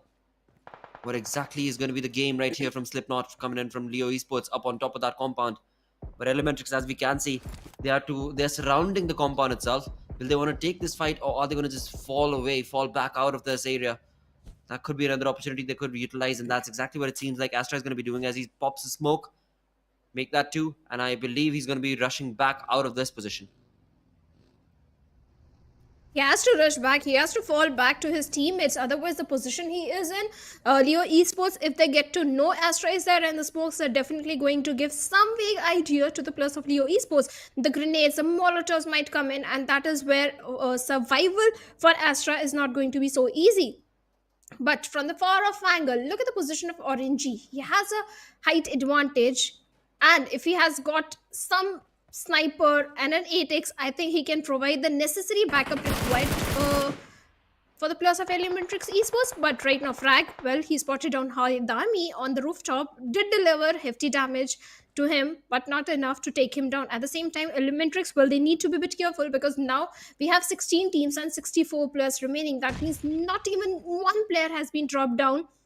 And this is completely different from the Miramar we saw on the very first day, or at least the way teams played in week number 1. Because I do remember on the first day, teams were picking fights on the very initial stage of the game. Now teams are realizing the importance of surviving till the very last circles and then pick up the fights. Yes, you do need the elimination points, but if you manage to survive till the very last few circles, you get the placement points as well. That could be the reason that we are seeing in the change of pace of Miramar as compared to week number 1. It could very well be the case. With that, it's going to be Sitim Esports opening up the first blood situation right here that we were talking about. First defeat has been confirmed against the players of Venom DE as Relay also goes down. Venom DE are now left with just a 2-man army on the other side of the map altogether. We've got ISC's Godless taking shots against ASL. So Abrupt Slayers are in a little bit of trouble as well as Venom DE against the players of Sitim Esports, where QB with a perfect spray was able to, of course, connect it onto the vehicle. But for now, Venom DE are going to be able to run away from this area. And I guess it's not going to be allowed because Desert is on the run as well. He's on the hunt as well. He does not want to let Venom DE's 2 players run away from this area. He's going to try and deliver some perfect sprays. But before we see that, we've got TRZ's Mamba against the players of T2K. And his perfect nade, can it bring in any damage? No, it will not. TRZ Mamba thought it could, but it has not been the case as of yet. And just a small little change in the, of course, Sandesh's throw right there could have been Mamba dropping down from that Molotov, but thankfully for now Mamba is still going to be able to survive. But T2K, they have, of course, TRZ in their cross, as T2K has dropped down quite a lot of players from Mamba's team, as well as the same is going to be the case. But as the trades start taking place between both of these teams, the DBS was in the hand of course, Degree right there, but sadly, before he could utilize his DBS, it is going to be the nade that's going to be doing the talking right now. And with all that commotion, it seems like T2K now have invited the team of 4MV to also chime into this fight. Well, certainly 4MV can do a third party, but somewhere else on the map, we have a fight brewing up between the players of Stalwart Esports and DE as well, where the numbers of DE are not supporting them.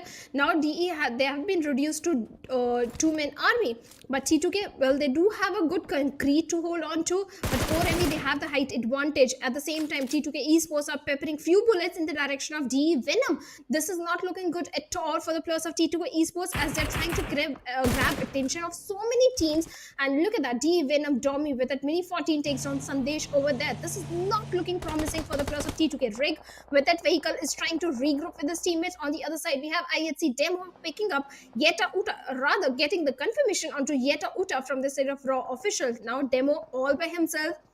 I don't see any vehicle as well. His teammates are a bit far off. And Raw officials, if they decide to rush towards the command of Demo, it's not going to be so easy for Demo to survive.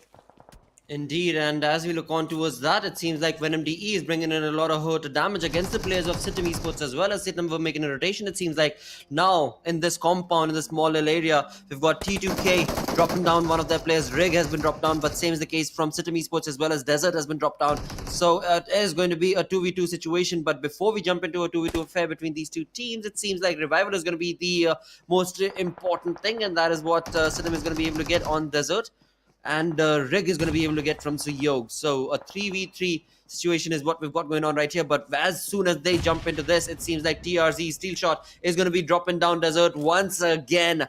Desert has a lot of trouble being not being able to survive for too long right here, because he keeps on dropping down. I'm sure that this is the moment that T2K can very well, of course, cherish and relish, as they are once again in the numbers advantage. A 3v2 affair is what we got over here. But in the kill feed, look at what we've got. Bad Intentions once again taking the fight to the face to the players of IHC, as Godless has been dropped down.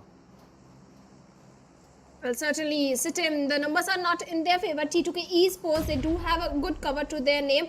Grenades are coming in. Throwables are being used from both the sides. On the other side, looking at the mini-map, there are only two teams who are in the center. One is Stalwart Esports and the other one is Abrupt Slayers. Otherwise, all the teams are trying to fight it on the edge of the circle. High Voltage, they are also picking up the plus of Stalwart Esports, and IC has been eliminated. So Stalwart Esports are picking fight on the multiple fronts, and looks like the trades are coming back and forth, and IC gets confirmation onto Malik as well. High Voltage, they have been reduced to only one man, T2K. Well, they are trying to take down the plus of Sitim, and looks like they get one player desert, and the remaining players, well, they make a quick escape from the situation and trying to survive with the remaining players. Absolutely, but I mean, the way this game is playing out right now, we are part of stage 4, and we're still looking at 15 teams surviving. 47 in total are the number of players who are still left in this lobby. As we look on the numbers, we've got the kill feed showcasing Venom DE's over aggression right now, as they take on shots against T2K, as well as Rig will be eliminated. That means T2K are down to a 2-man army as well. For the players of Stalwart Esports, the competition just gets much better from here because of the way they're able to accumulate those points for themselves. They're sitting at 6 defeat points. They've lost out on IC, I believe, but that's the only player that they've lost to the cause. Apart from that, they are a 3-man strong team, STE. But it seems like that's not really the case for Leo Esports right now, as they get against the players of Elementrix. Now, Elementrix's Astra is right around the corner. Same is the case with Entry Frag and his teammates as well, Gimli. But it seems like Gimli is going to be dropped down right there. And same for Entry Frag as well from far away. Leo Esports are going to be able to make their presence felt. And same, a third-party situation from Mabitex also taking down the numbers against the players of Elementrix. So a very difficult position that could have been for Leo Esports right now has been awarded with a gracious opportunity where, of course, they will be able to get all 4 players surviving. Elementrix are the ones who are leading the charge over here against Leo Esports, but Mabtex's third-party approach has taken away this fight from the side of course, Elementrix, and now Mabitex have the opportunity to take the fight to the face of Leo Esports as well. Well, certainly Maptex Esports from the height advantage trying to pick up the players of Leo Esports. The way grenades are coming in, the perfect projectile is still missing, but Mr. Smokey goes down through the hands of Baron with that M416 spray that is coming in, and Leo OP is looking for a confirmation point onto Mr. Smokey. Maptex Esports, they are looking so very strong in this particular fight, and Leo Haidami, well, he gets the confirmation onto the players of Elementrix. Even Elementrix, they have been reduced to a single player now, and Leo OP with that S12K in the hand, but Baron is unstoppable as he picks off Liquid as well from the side of Leo Esports. Leo, they are pretty much pinned down at that particular position. They can't do anything in the situation. Kese with that vehicle close in the distance, S12K in his hands, takes on one more player that is going to be Slipknot, and now Leo Esports, well, they're surviving, not surviving anymore, as last player has also been eliminated. And Baron, what phenomenal gameplay that came from his side. Maptex Esports, without facing any casualty, has managed to eliminate the entirety of Leo Esports. Now they have 5 defeat points, 12 teams, 35 plus still remaining in the lobby. Absolutely, and as we push on ahead from one fight to the other, we're continuing on fourth, where 11 teams are remaining right now as Sitim Esports get eliminated on the 12th rank and with 2 eliminations to their name. 11 teams, 34 players in total. Mabitex looking very comfortable with 5 eliminations to their face. Then comes in 4MV with 2, but Stalwart Esports, they're in a league of their own with 6 defeat points confirmed. But on our screens, we've got ASL against the players of 4MV. We'll come back to that, as right now we've got Bad Intentions taking on some shots as well. They're trying, we saw in the kill feed as well, Bad Intentions had taken shots against the players of IHC, where Godless was dropped down. But it seems as of now, none of that has resulted in anything, because Bad Intentions still have 0 defeat points, but they know exactly where IHC are at. And IHC, they are not inside the zone as of yet. It's not the information that is going to give you the points. It's the elimination point, the placement points, and that is where Bad Intentions are lacking. They're not able to capitalize on the information. And look at that, raw officials. They take down Shoykot from the side of Bad Intention. The minute I take the name of this team, some players are always falling down. Venom D, well, they have been eliminated after a phenomenal run in Sanhok. This game of Miramar definitely not in their favor. 11th position with only 2 points in their name. Seal Esports, they are trying to inch closer inside the circle, but they have to be careful of the players of 4MV, because the split that is coming from the side of 4MV and the position Seal Esports are in right now, they're way too open. There is no hard cover, and 4MV Apex capitalize on that, and Sanchir, instant confirmation came in. Seal Esports now left with only 1 player, that is going to be Becca. On the other side of the map, we have IHC going up against the players of Abrupt Slayers, as well as Abrupt Slayers. Sleepy has been picked off.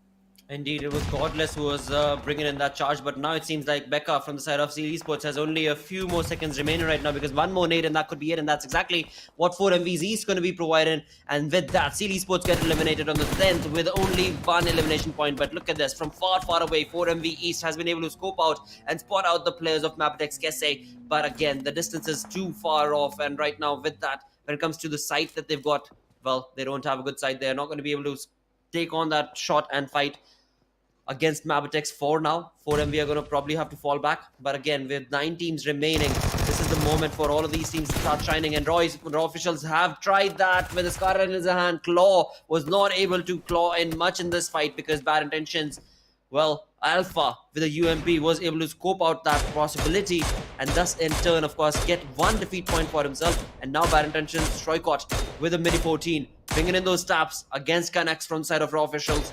He knows exactly where he is at, but Bad Intention, Stroikot, he's not able to yet confirm that into a point. A tough luck for Bad Intentions. They've got information on IHC, they've got information on Raw officials, but sadly are not able to convert that into points for themselves. On top, above the positioning of Bad Intentions, we've got Mabitex's players as well, right around the vicinity. Now, looking at the mini-map, towards the north, we can see Mabitex are scattered all the way towards the north. But if we come towards the eastern side of the zone, Stalwart Esports, they've got the compound. They're looking very secure right there. IHC towards the southeastern, western side, my apologies, are again the team in Cyan, who've got 2 players creating a very, very big split. And then there is 2-man army that are stuck in the compound in the warehouse that we saw from the side of Bad Intention. But as all that takes place, IHC's demo is able to somehow scope out the player of 4MV as Doc goes down. Seems like a flank angle that's been created from the side of IHC is going to be working out in their favor. Well, these shots that are coming from the side of IHC on the plus of 4MV are kind of helping the plus of Stalwart Esports, because the only threat that was blooming for the players of Stalwart Esports was 4MV from the southern side. And now 4MV, they are engaged in a fight with the plus of IHC. At the same time, Abrupt Slayers can also do a third party. This is a blessing in disguise for the players of Stalwart Esports. They have the very best compound, they have the circle, they have everything required to get this game. This is their game to lose. IHC, they do have the numbers, but they don't have the best of the position. They have already poked the bears in the lobby that are 4MV. At the same time, Bad Intentions can also come from the backlines and do a third party onto the plus of IHC. So IHC, well, they have to check both the angles onto the plus of 4MV, at the same time onto the plus of Bad Intention. But looks like the plus of Raw officials are picked off by Valley of Maptex Esports, and Bad Intention again out there in the open in Miramar. Alpha also goes down. Indeed, he will be annihilated right there. That means now for Bad Intentions, there is only 2 players surviving. Make that actually 1, because the sprays just continue on 4 from Wally to Bad and his teammate from Maptex Esports. They've got a perfect read of what Bad Intentions are up to, and that entire area where, of course, Sim, the final player of Bad Intention, is left, is going to be surrounded with the blues. That means the days and the, well, minutes are numbered for the final player of Bad Intentions. Same could very well be the case from Elementrix as well. But before Elementrix's final player is eliminated, it seems like Erangel has something to say, as he's going to be bringing down Baron. So a very fanned out approach coming in from Maptex Esports has resulted in one of the players, Baron, going down. And now on the other side of the game altogether itself, the map, we are looking at 4MV, 4 players jumping onto the opportunity and taking on the players of ASL. We've got ASL Sleepy up on top with the Scarlet in his hand, and on the other side for the players, we are, of course, wanting to see some nades, some Molotovs, and the throwables are not yet being visible in this fight. It's all being brought down to the skill of course, noting where your teammate is at, and then, of course, getting the conversation to perfection. In all of this, of course, DVS would be a very good gun. But for now, it has not yet begun. The fight has not yet begun. They're still keeping it okay. There we go. 4MV's refuse. He thought he's going to be able to enter that from the back angles. But STE are going to be jumping in. And a perfect third party is going to be stopping 4MV's push against ASL. So now ASL have the advantage. It's a 4v3 situation between these 2 teams. Well, certainly for MV East, what can he do in this situation as 3 players of Abrupt Slayers are charging towards them? Yes, they do have a good compound, but IHC Demo is going to do a third party and take down Chari, helping the players of 4MV in a way. And 4MV, if they're reading the finish feed, they ought to know the players of Abrupt Slayers are at the weakest, but Sleepy is going to take down Dog, making things even. Even Sleepy will get the confirmation also with that amp onto Dog. Now 4MV down to only 2 players. The grenade could have been deadly if locked to the perfection, but looks like Apex is not going to have the perfect projectile.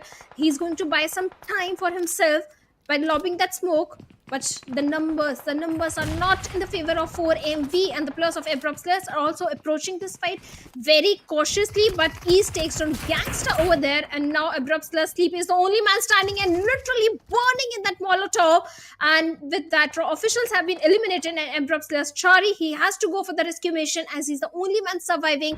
This is a very crucial revival coming in from both the sides, and I'm sorry, Chari is not the last man. Vishal is also there, so definitely Abrupt Slayers, they have the numbers in their hands. This is their fight.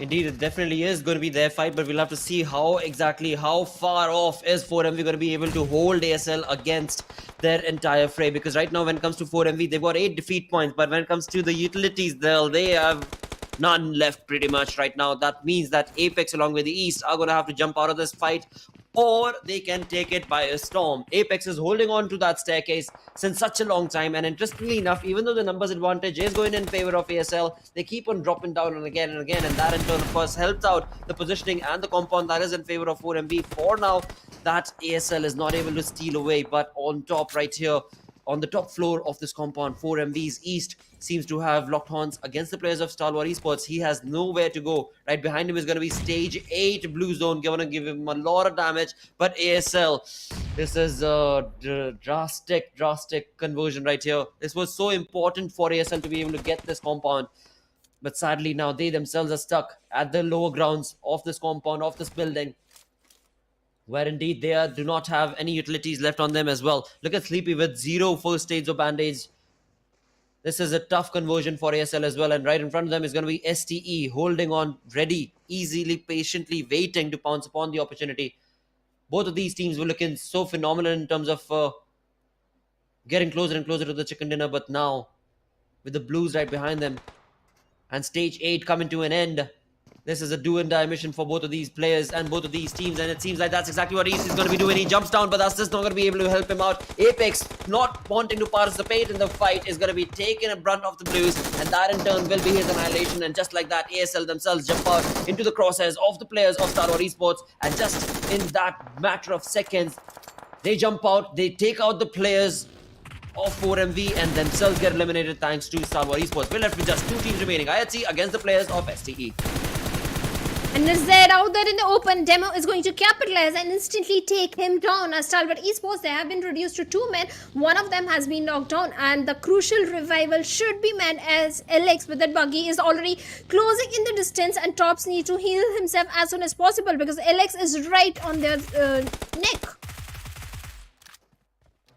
And action goes down through the amp of LX, and LX 1v2 situation. He managed to clutch it out, and Stalwart Esports, they won't get this winner chicken dinner. It is IHC that came on the top. The final 1v2 situation, IHC clutched it out and managed to get that beautiful winner chicken dinner for themselves with good amount of finish points, good patience that was showcased from the side of IHC Esports. They strike when it was required, when it was only 2 final players remaining, and the minute they managed to eliminate NERZ, they knew the numbers are in their favor. This is the moment that to charge in, and that is exactly what the players of IHC did. Indeed, and right now, of course, there are 2 more games still remaining for the players of IHC Esports today, and in total we are left with 2 more games remaining as well. But talking about the eliminations, total 10 eliminations, 20 points in total along with the chicken dinner, of course, puts them on the 4th in the overall ranking. So wonderful, valiant effort from IHC Esports.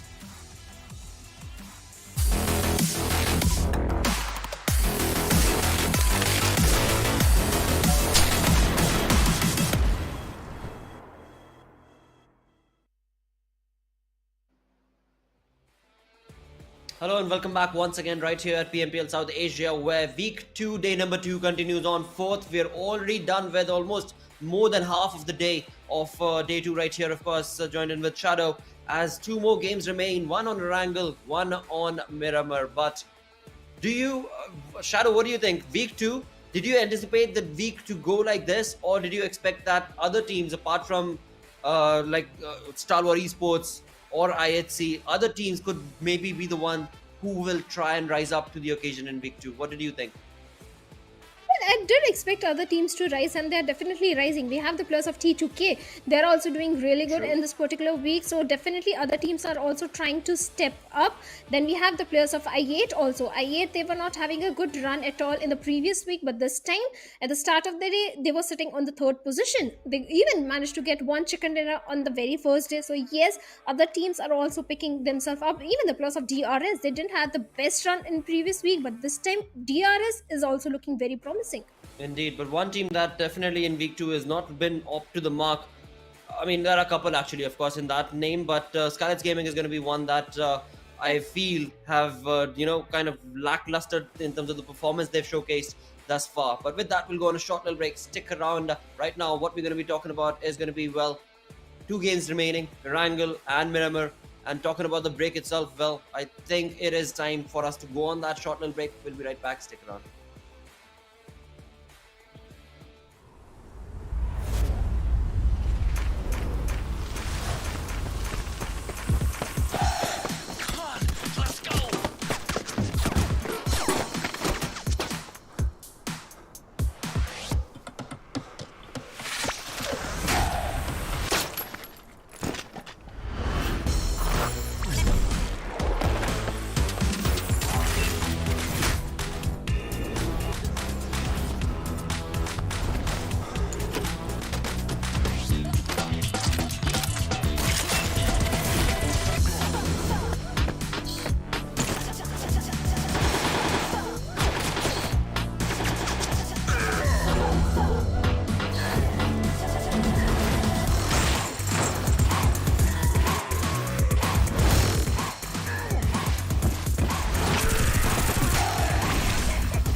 Your order is here. Oh, thank you. Thank you.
Hello and welcome back once again right here at PMPL South Asia, where the journey continues on in week number 2, day number 2, where 3 games are done, 2 more games still do remain, one on Erangel, one on Miramar. But till now, the chaos has just continued on. With that chaos all summarized based on what the top players have done. So let's have a look at this. We just got done with match number 3 on the map of Miramar, where of course we've got IHC's Demo leading the charge. He's the MVP as well, of course, with 5 eliminations. And then come in Stalwart Esports as Action with 6 eliminations of his own. But again, if as we move on down this entire list, we've got one name, and that's Mongolia written all the way through. Well, Mongolian domination is not stopping at all. They were dominating in week number 1, and this time again, IHC, Stalwart Esports, Maptex Esports, 4MV. Yes, Stalwart and 4MV are the Mongolian teams. 4MV, they didn't had the very good outing in the first day, but they are picking themselves up. And Apex being in the top players with 3 elimination, high amount of damage, they were doing so much in this particular one as well. But it was LX who was dishing out the most damage, 1065. But now Miramar is again over, and Stalwart Esports second time today they missed the winner chicken dinner. They came on the second spot, but on the top we have IHC Esports with 20 points, Stalwart Esports on second with 15 points. Maptex, fantastic performance from their side, 11 elimination, high fragging game, sitting on the third with 14 points. Indeed, and as we move away from this top 8 list down towards the bottom half of the leaderboard itself, we shall see what sort of a storyline has been created right over there. Because we know that Group C was not participating in this game. But for now, again, I mean, Venom DE, we saw them participate in, or rather, well, they themselves kind of were lost out as they made that late rotation, and that in turn resulted in them getting 2 eliminations. Same is the case for Sitim Esports as well, just 2 eliminations, and Leo Esports sitting in the same bag. But all of that can still be looked on to the other side. Look at Raw officials. I mean, this team, at times they play it so beautifully, they end up getting so many elimination points for themselves. But this time around, they end up getting only 2 placement points and no elimination point whatsoever, no defeat point whatsoever. So it makes you ponder and question as to Raw officials, what exactly is the main idea over here? You know, I mean, how exactly are they planning on playing it? Is it based on where the zone is taking them? Or is it just momentum based gameplay? Because you walk away with a game 10 plus eliminations, and then you get into a game without eliminations, just getting 2 placement points. Yeah, it leaves that consistency word out of the question then from them. But I let's think see. it also comes to the fact that Yeta Uta was picked off at the very initial stage of the game, and the numbers were not in the favor of Raw officials. They were not engaging in any fight when the players were being Exactly. picked off. So Raw officials, it's not like they were taking a fight and they've lost that fight. No, that was not the case. The players were picked off from different off angles, and that is where Raw officials were pretty much handicapped. But looking at the schedule, we're already done with 3 games. Now is the time for Erangel, where Group B will be sitting out, and in Group B we have the players of Stalwart Esports, Abrupt Slayers for TRZ and DEADEYES. And after this Erangel, we have Miramar again, where Group A will be sitting out. Indeed, and these are the final 2 games that are remaining right now for day number 2 of week 2 itself. With that, it is time to jump into the age-old question of predicting what team is going to be walking away with the chicken dinner. Of course, there's the map of Erangel. Shadow, where are you going to be putting your allegiance to? And of course, choosing what team getting this chicken dinner. I think 4MV. 4MV ought to get this one because their drop location is towards the southern side of military base. They drop in, and if again we get to see a southern circle, then 4MV can definitely capitalize.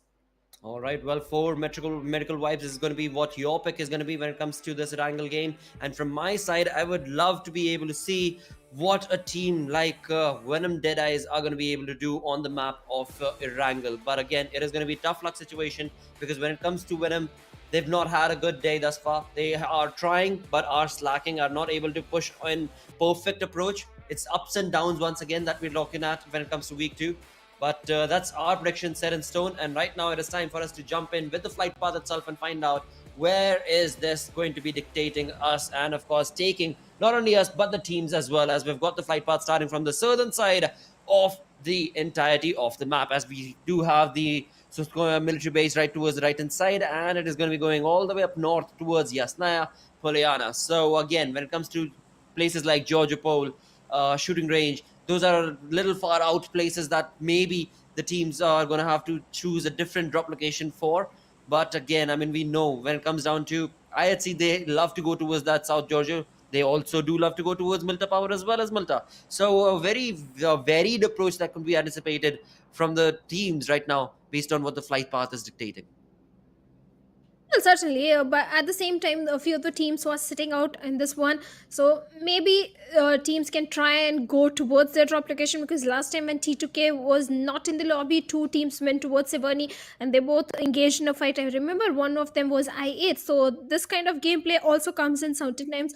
But 4MV, they're again heading towards the side of military base, and looks like the entire southern island belongs to them because there is no Stalwart Esports and no other team is opting to go towards the set of no reply. So that means for MV, they have the entirety of southern island.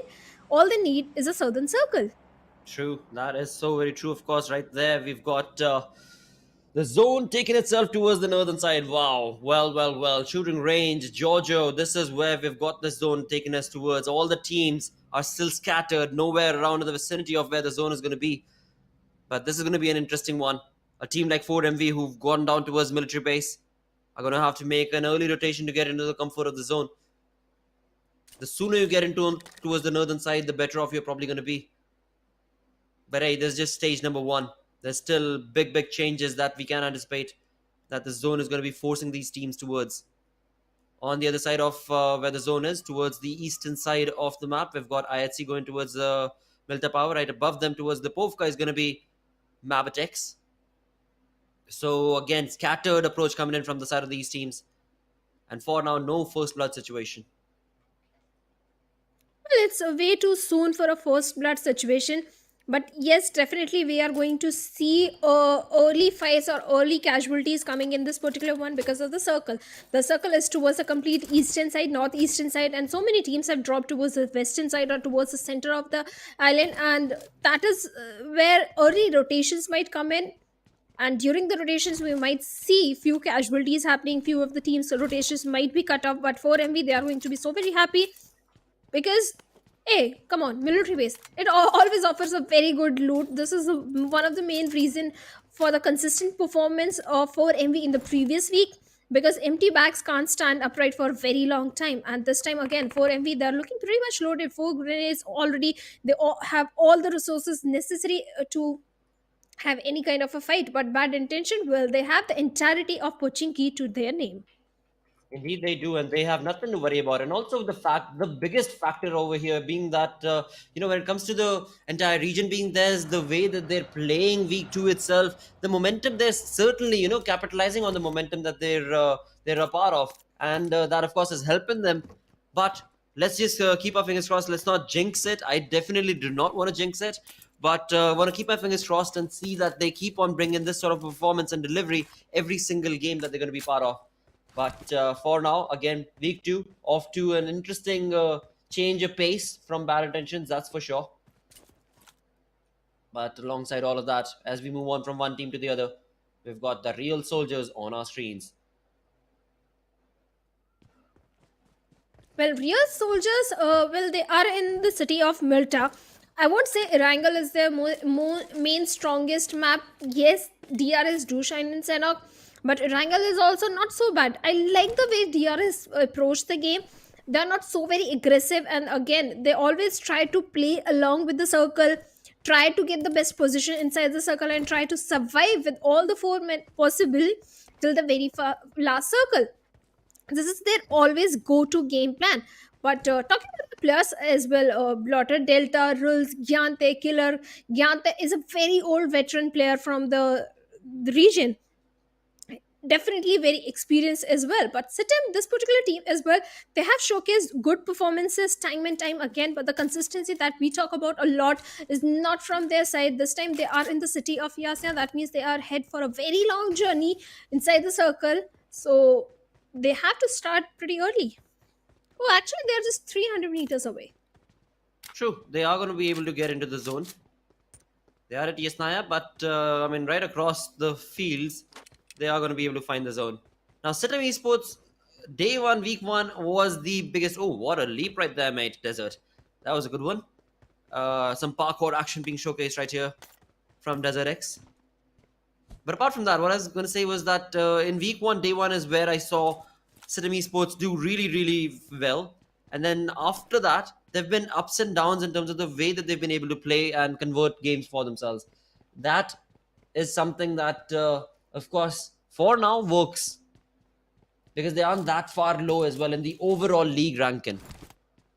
But if it continues throughout the entirety of week 2, then they're going to be in a very tricky position.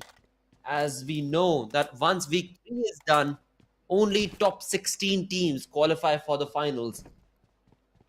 And of course, as we get closer and closer to the finals, we are yet to go through 2 bonus maps that are going to be played at the end of this week, Sunday, and then next week, week number 3, Sunday, day number 5, where of course it will be none other than Vikendi that we're going to be looking at.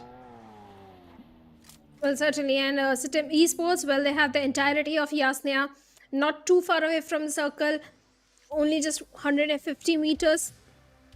They can easily have a good spot for themselves.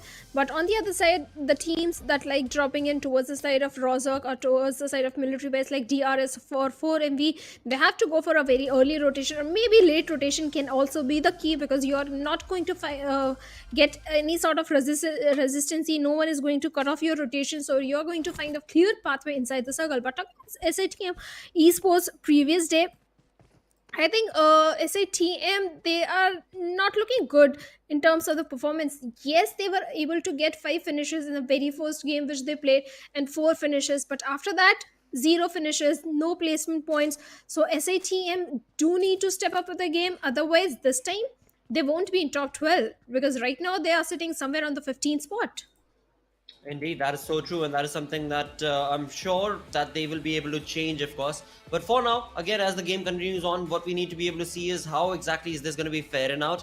And of course, the biggest question right now is going to be that you are going to be asking as well is what's happening with the game, because I'm talking about the game. The game is something that we're not able to see. So what's going on? Well, don't you guys worry, don't you fret. We will let you know as soon as we're updated about all of that. And it seems like we have just been informed the game is going to be re-hosted.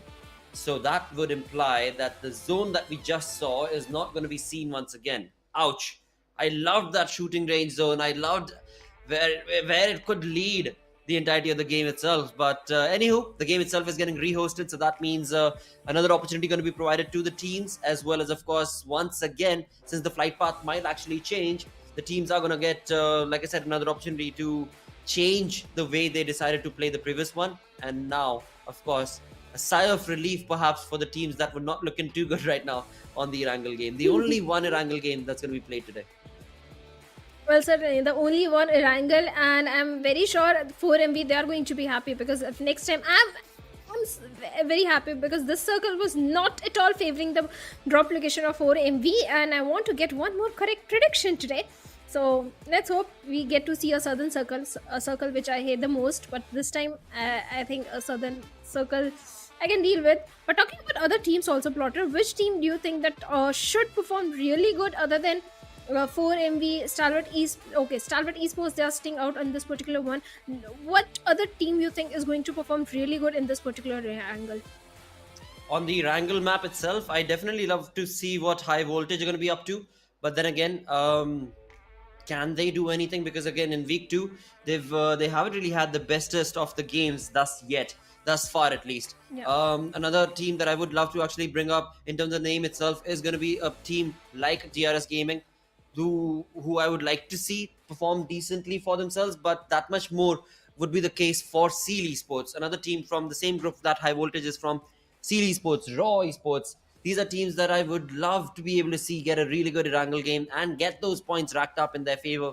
Though again, it's easier said than done. Right here, of course, in the overall ranking, we can clearly see when it comes to Seal Esports, they're sitting on the 9th position with 29 total points, and there is still quite a stark difference between them and the teams right above them. So Seal Esports is going to have to buck up and get a really good conversion for themselves. DRS Gaming with 2 chicken dinners sitting on the 5th position is not the best play, of course, that they've made thus far. Still okay.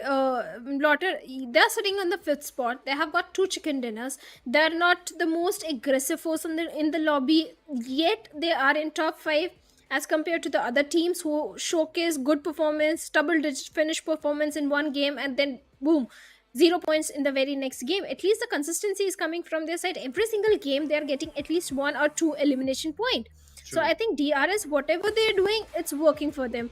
I have no complaint at all. Well, again, there's no complaint, but of course, there's always a hope.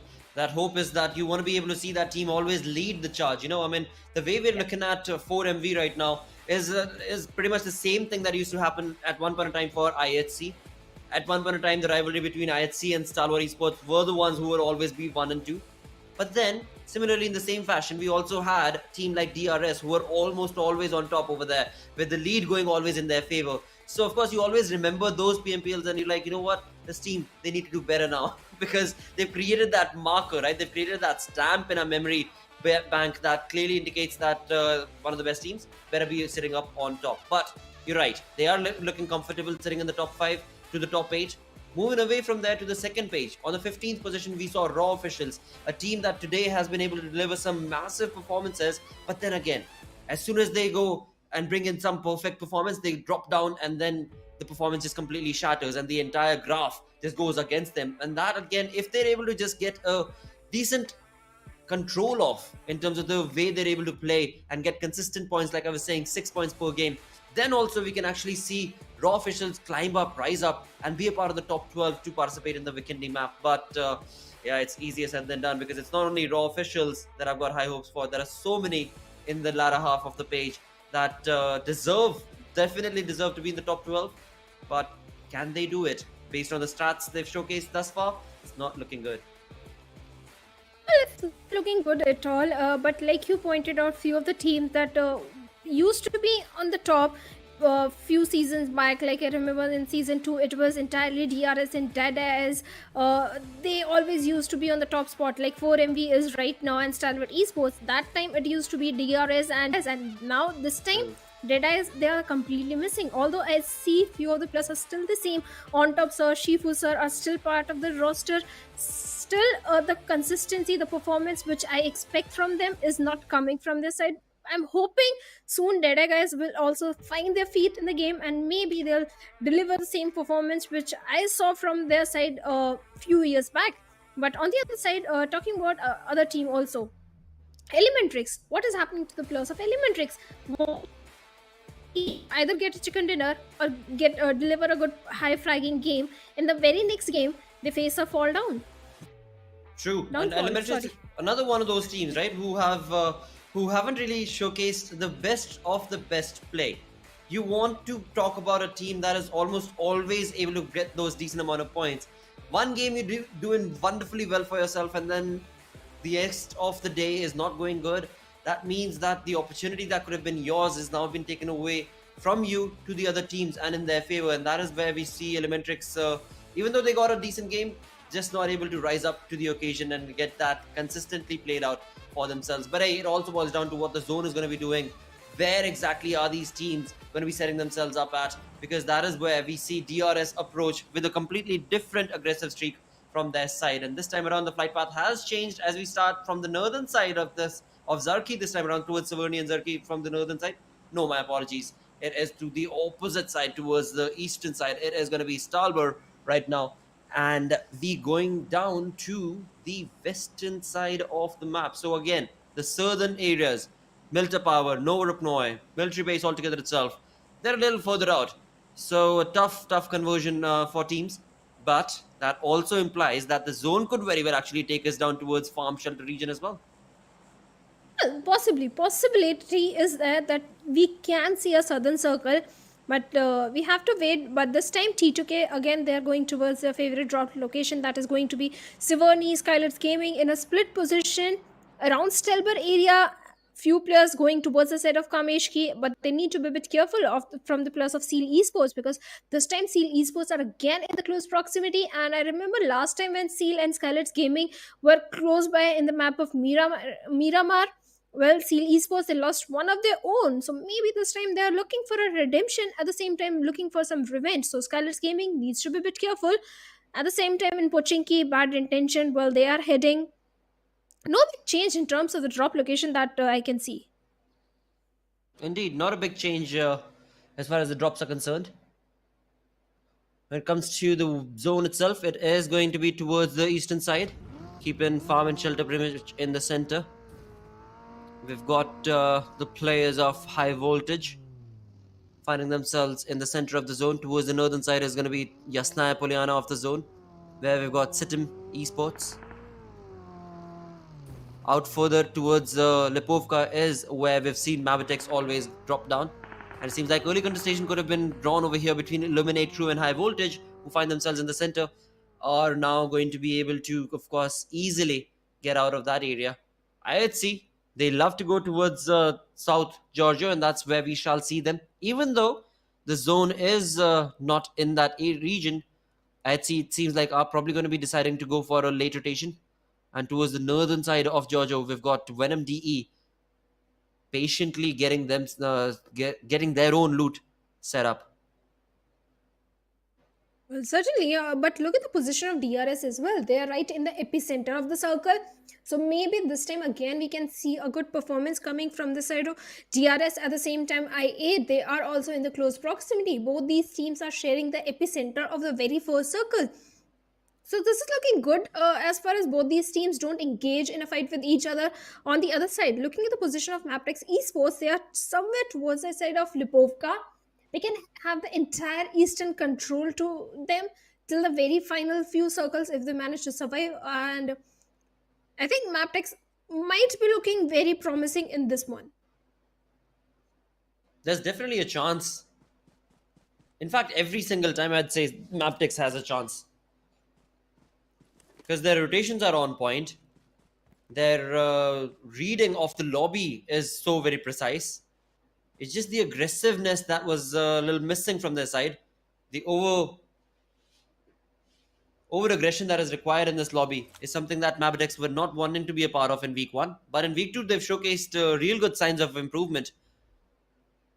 So could be their games, but could be their game and day as well. But right now it's going to be Mafia Ninja from the side of SKYLIGHTZ Gaming getting closer and closer to Becca from the side of SEAL Esports. And Becca, with a PB Bison in his hand, is going to be just patiently waiting for what this SG player is going to be doing.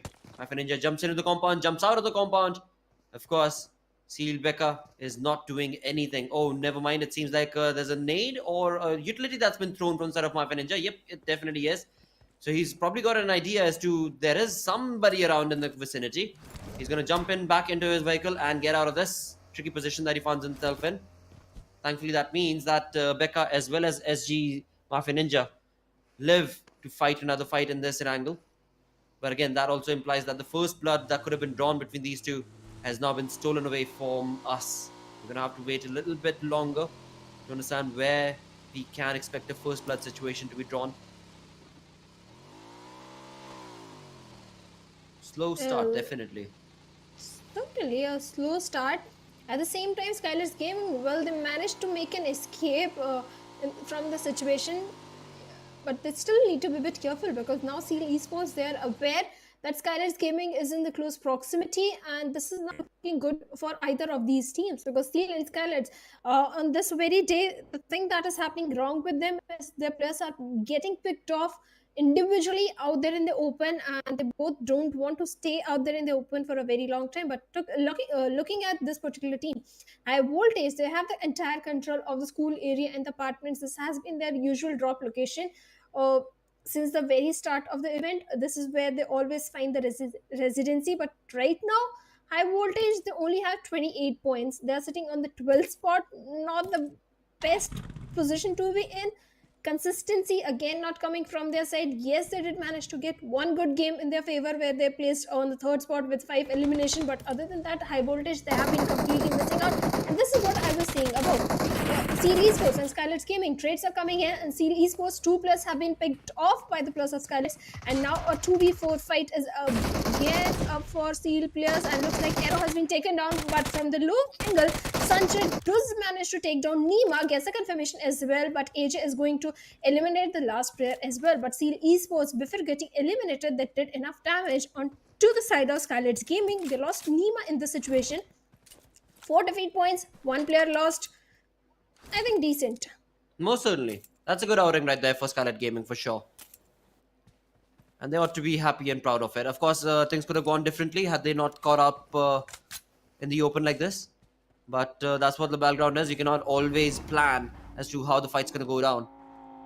But never mind that, with 4 defeat points, like you said, they ought to be feeling happy about this. But now, with 800 meters to cover, they need to slowly make an entry towards the zone itself.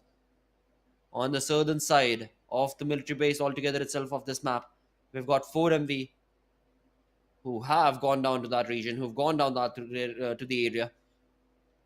And now are going to be, of course, getting all those level 3 kits set up for themselves. This is a really good start for 4MV. When they jump down to the military base and get all the loot set up for themselves, the only thing that at times does not favor them is a late rotation. But this time around, they don't have to worry about that as well because it's right around the vicinity, the zone. And that in turn allows the possibility of 4MV to just cruise on along at the military base and wait for any other team to come into their vicinity. For now, that's highly unlikely, as Stalwart Esports is also not playing this game, so that means 4MB have the entirety of the military base to themselves. As we go up north from the military base on the map, we've got Farm. That is exactly where we see Illuminate crew as well.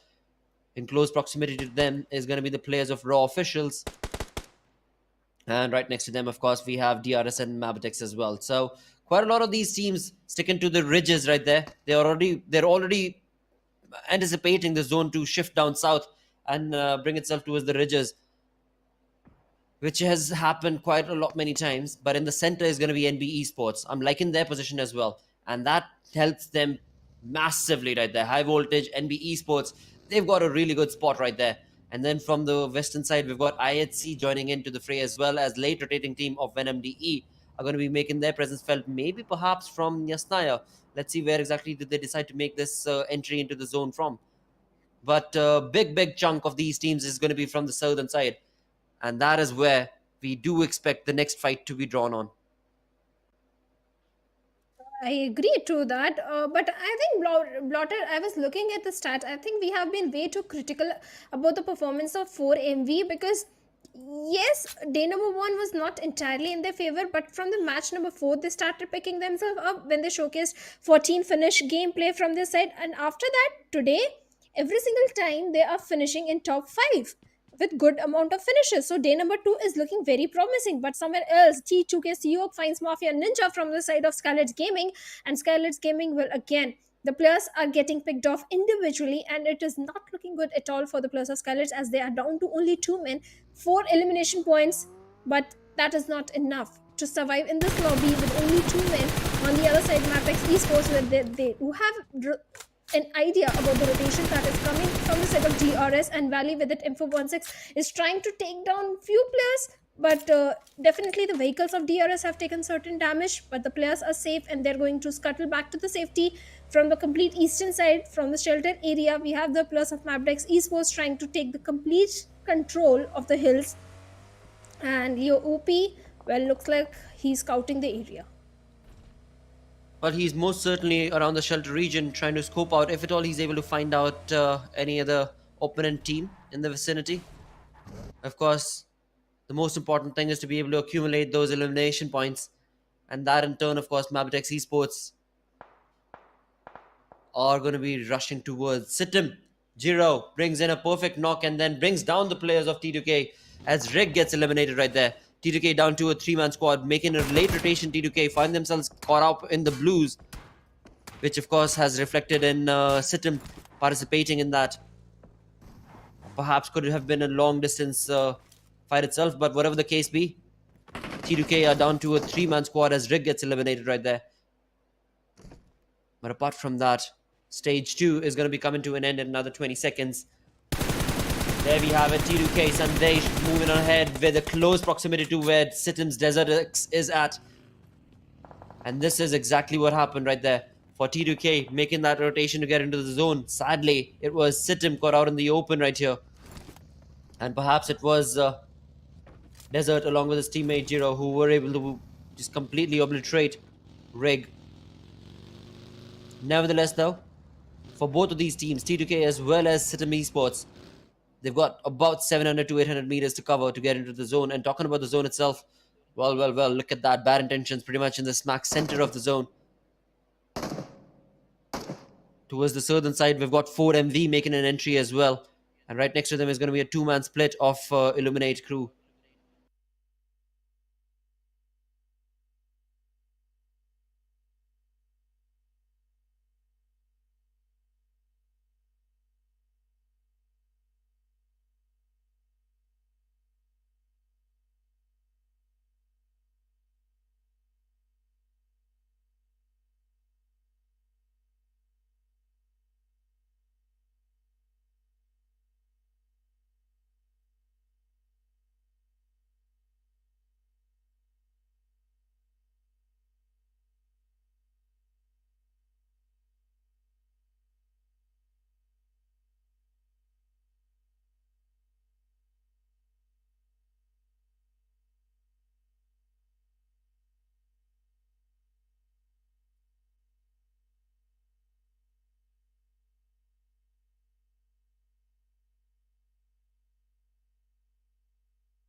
Right now, it is going to be, of course, Sitim from the side of Leo Esports as HIGHVOLTAGE, who are now going to be, of course, in the crosshairs, as it was a two-man army from the side of Sitim Esports, is going to be brought down to just a one-man squad, as Jiro is lost to the cause. Dobu get eliminated with a perfect nade. HIGHVOLTAGE increases the number of defeat points for Leo Esports. 16 is the number, as we're left with 3 teams remaining. Illuminate Crew is still going to be part of this entire fray. They've been able to bring down the players of Bad Intentions down to just one man remaining, but Illuminate Crew are now jumping into the possibility of course, getting the chicken dinner all by the lonesome, because this team, they were so very quiet. Leo Esports had absolutely no idea, but this jump from Woofers has all gone bad, has all gone against him. Now it's a 1v1, Sky against, of course, Mr. Smokey, and Sky will not be able to do much because the health is not going to be favoring him, and the same could be the case right here against Mr. Smokey as well, but Mr. Smokey goes down. So again, the entire fray is in favor of Woofers and his teammates Viper and Novax, but Woofers is just not able to climb the side of this mountain, which in turn is creating a perfect opportunity and an opening for the players of Leo Esports to give a revival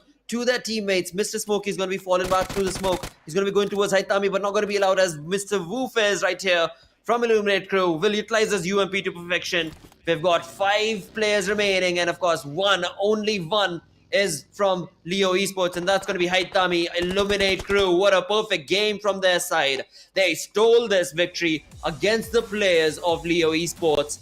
Definitely kudos effort to Leo Esports with 16 eliminations that they were able to accumulate for themselves. But boy, oh boy, Illuminate Crew, they played their cards right. They were so very quiet, like a snail-paced performance, but then in turn, when it was ready to pounce, it was time to pounce, they did so and stole that chicken. Amazing turn of events. Well, certainly, they were not in the best position, but the way they played against the players of Leo Esports, Leo, despite having the height advantage, were not able to get this one, but still high elimination points to the players of Leo Esports. But I8, fantastic gameplay. Winner, chicken dinner to the players of I8 Esports. Not too many elimination points, but still consistency is coming from this particular team in this week.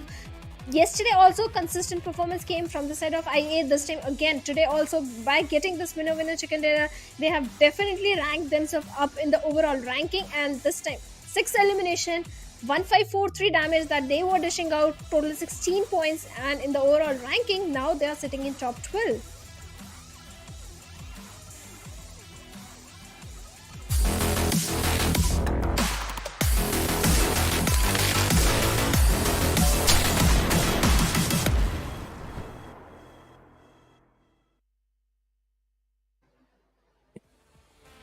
And we're back once again, of course, right here at PMPL South Asia, where indeed this is week 2, day 2, coming to an end almost. We've got one final game remaining to be played on the map of Miramar. But what just took place on Erangel, that, I mean, just right out of one of these Jason Bourne movies, where of course Illuminate Crew, they were just holding on steady at the edge of that rock, and nobody knew that there is a team right down there.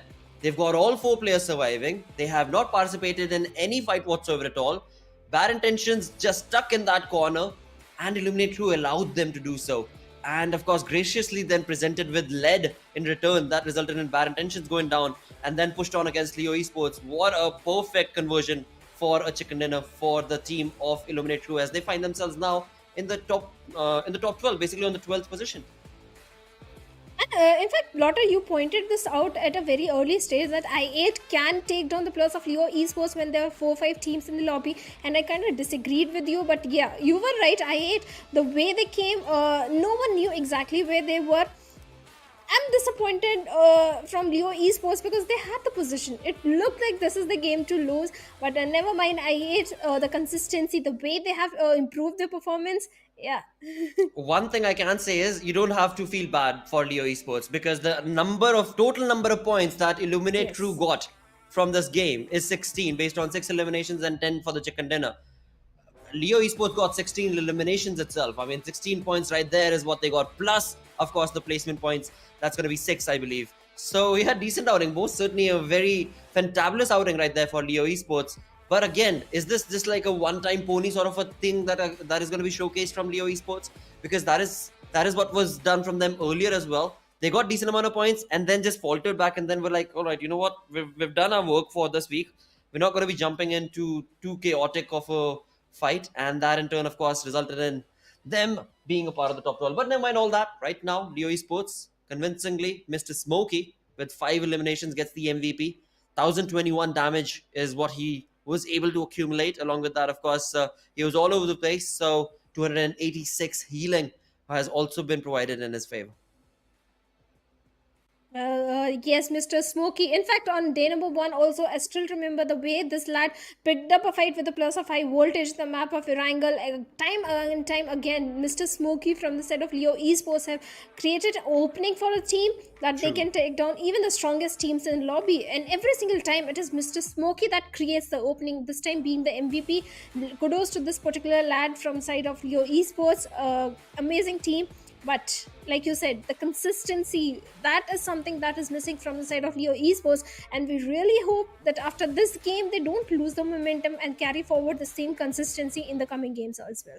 Hopefully, fingers crossed for that, of course, because right now we've got only one final game remaining. But before we talk about that, let's also bring up, of course, the top players conversation, where Mr. Smokey did get the MVP, but following along very closely to him is going to be HIGHVOLTAGE as well, from Leo Esports itself, where of course he accumulated 6 elimination points, along with of course 780 damage that he was able to dish out. So a huge chunk of tanks that needs to be showdown to of course HIGHVOLTAGE, as well as of course Liquid from the side of Leo Esports once again, who was right there on the 5th spot in the top players list.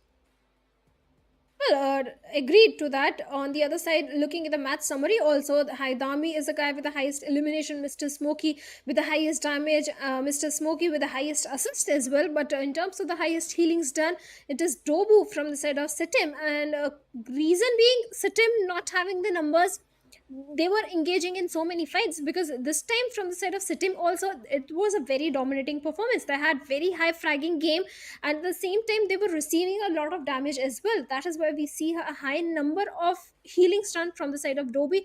But in match ranking, Leo Esports on the top with 22 points. Indeed, 22 points. And then we move on down from there. Of course, 6 points away is going to be Illuminate True with 16 total points that they were able to accumulate, thanks to, of course, the chicken dinner that they got. Moving on down south further is going to be Sitim Esports with 9 eliminations. 4 placement points is what they got, 13 in total. So a decent outing for them. Same can be said for Venom DE as well. But now, the second page. Now, the second page is where things are not looking too good. Elementrix Esports. Yesterday, they they made us see and showcased some real good gameplay from their side, but today sadly has not been the case. Raw officials, pretty much the same exact storyline from them as well. Yesterday was looking pretty good, today definitely not the case. Seal Esports, no idea what's going on with them. T2K Esports, ups and downs is what we've got coming in from the side of T2K throughout the entirety of today. High Voltage, they're missing, they're completely missing from the action in week 2 at least, and of course fingers crossed, and would love to see how high and of course how far away in the entire week are High Voltage going to be able to get, because every single game I see them struggling right now. They are struggling, and the struggle began in week number 1 itself. The downfall started in week number 1 towards the end phase of week 1. It's not like it's in week 2 they are not able to perform. So High Voltage need to figure out what is happening wrong. Either it's the close frontal battle which they are not able to win, or it's something, the synergy that is missing, because the rotations from the side of High Voltage are always good. It's not True. like they're losing players from off angles, or individual players are being lost to the cause. No, that is not happening. It's a close fights that High Voltage is losing. They have to work on the synergy, the placement of all the 4 players inside the battlefield. So that is something High Voltage need to work on. Absolutely, and hopefully they will be able to showcase this in this week itself, and try and capitalize on the opportunity to get points for themselves. I mean, just like Illuminate True did right now. Till the final moment, they were just stuck and snuck around over there. Yeah. They were not part of fights. They did not anticipate or want to be part of fights as well, till the time it was absolutely essential for them to participate in one. And that's where, of course, we saw them jump in against Bad Intentions and then got the chicken dinner for themselves. But right now, as we move on ahead towards the final game of the day, we are going to be going towards the map of Miramar once again. It is a Miramar day after all, and thus implying Group A will not be participating. That means 4 Miracle Wives, Train to Kill, Venom DE, and Bad Intentions. These are the 4 teams that are not going to be participating. So apart from that, we've got Group B, C, D, and E that will be part of this final game. And this time around, I am going to go with Mongolian domination. That's what I'm looking at. So I'm going to go with STE for the final pick of Miramar.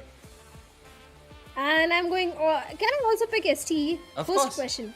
Absolutely. Then my pick is also STE because they missed it twice today in the map of Miramar. In the very last, I'm very sure they're looking for that winner chicken dinner. So even my pick is going to be Stalwart Esports this time.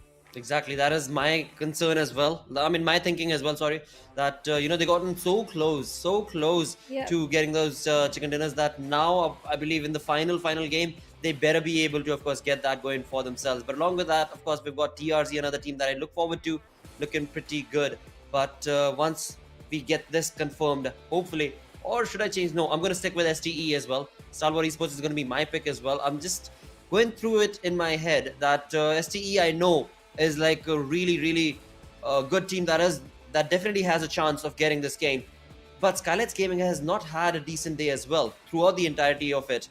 Perhaps if this final game ends up giving them a decent drop location as well as a decent zone, maybe SKYLIGHTZ Gaming deserves to have a good outing and maybe even a chicken dinner.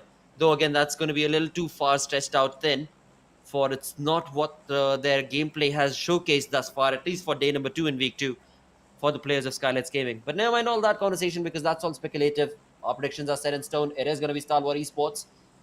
But alongside that, looking at the flight path, starting all the way from southwestern side of Miramar, Vela del Mar, going north towards Campo Militar, most certainly allowing all the teams to go to their loved drop locations.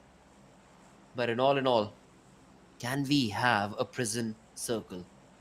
That is the most chaotic one from what I've seen, and also it very seldom actually happens that you end up getting a prison island circle. But nevertheless, that's where I would love for these teams to go down towards. But in a lobby like this with Class A teams, it's highly unlikely. It's highly unlikely the entire prison circle, but we can have a valid Ilmar circle where the bridge will be up for the contestation. So that can be a possibility, but looking at the flight path, I don't think so. But we can have an Oasis circle because this Oh, time we are having a northern circle, and this is going to help the case of the players of SKYLIGHTZ Gaming. So this time, if SKYLIGHTZ are not able to perform, I'm going to be so very disappointed because SKYLIGHTZ, this is a team with very high caliber. All the players are so experienced. They have all the skills. They have good synergy. They have everything, but something is not working for this team, and they need to find the feet as soon as possible because SKYLIGHTZ is a team which deserves to be in top five. And especially in a map of Miramar with this kind of circle, map tech, SKYLIGHTZ Gaming, these are the two teams that I always look for because the entire northern control is for them. We have a northern circle. They ought to perform really good in this one. indeed, they definitely ought to.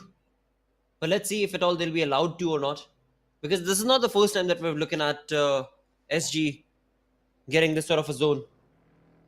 The rotations work out perfectly for them. They understand what's going on in the lobby as well. They understand based on the zone where the other teams are going to be jumping in and pouncing upon them. But still, at times, they just falter. Nevertheless, we'll see what this game has in store for them. Because this is, like you perfectly mentioned, their known area. Though on the other side, I mean, SGV, look, they are on the western side of the zone pretty much towards La Cobra area. On the other side, towards the east, towards Torre Amuda, we've got Mabitex Esports. Down south from them is going to be DEADEYES guys as well. So definitely a decent conversion for these teams. In fact, if we come towards Hacienda del Patron, we've got DRS as well as STE right close in proximity against each other. So there's all of these really wonderful teams with big names that can very well, of course, get this game in the bag. But not only, of course, time can answer right now because, again, so many teams are towards the southern side of the zone. You look towards Los Leones, we've got Sitam Esports.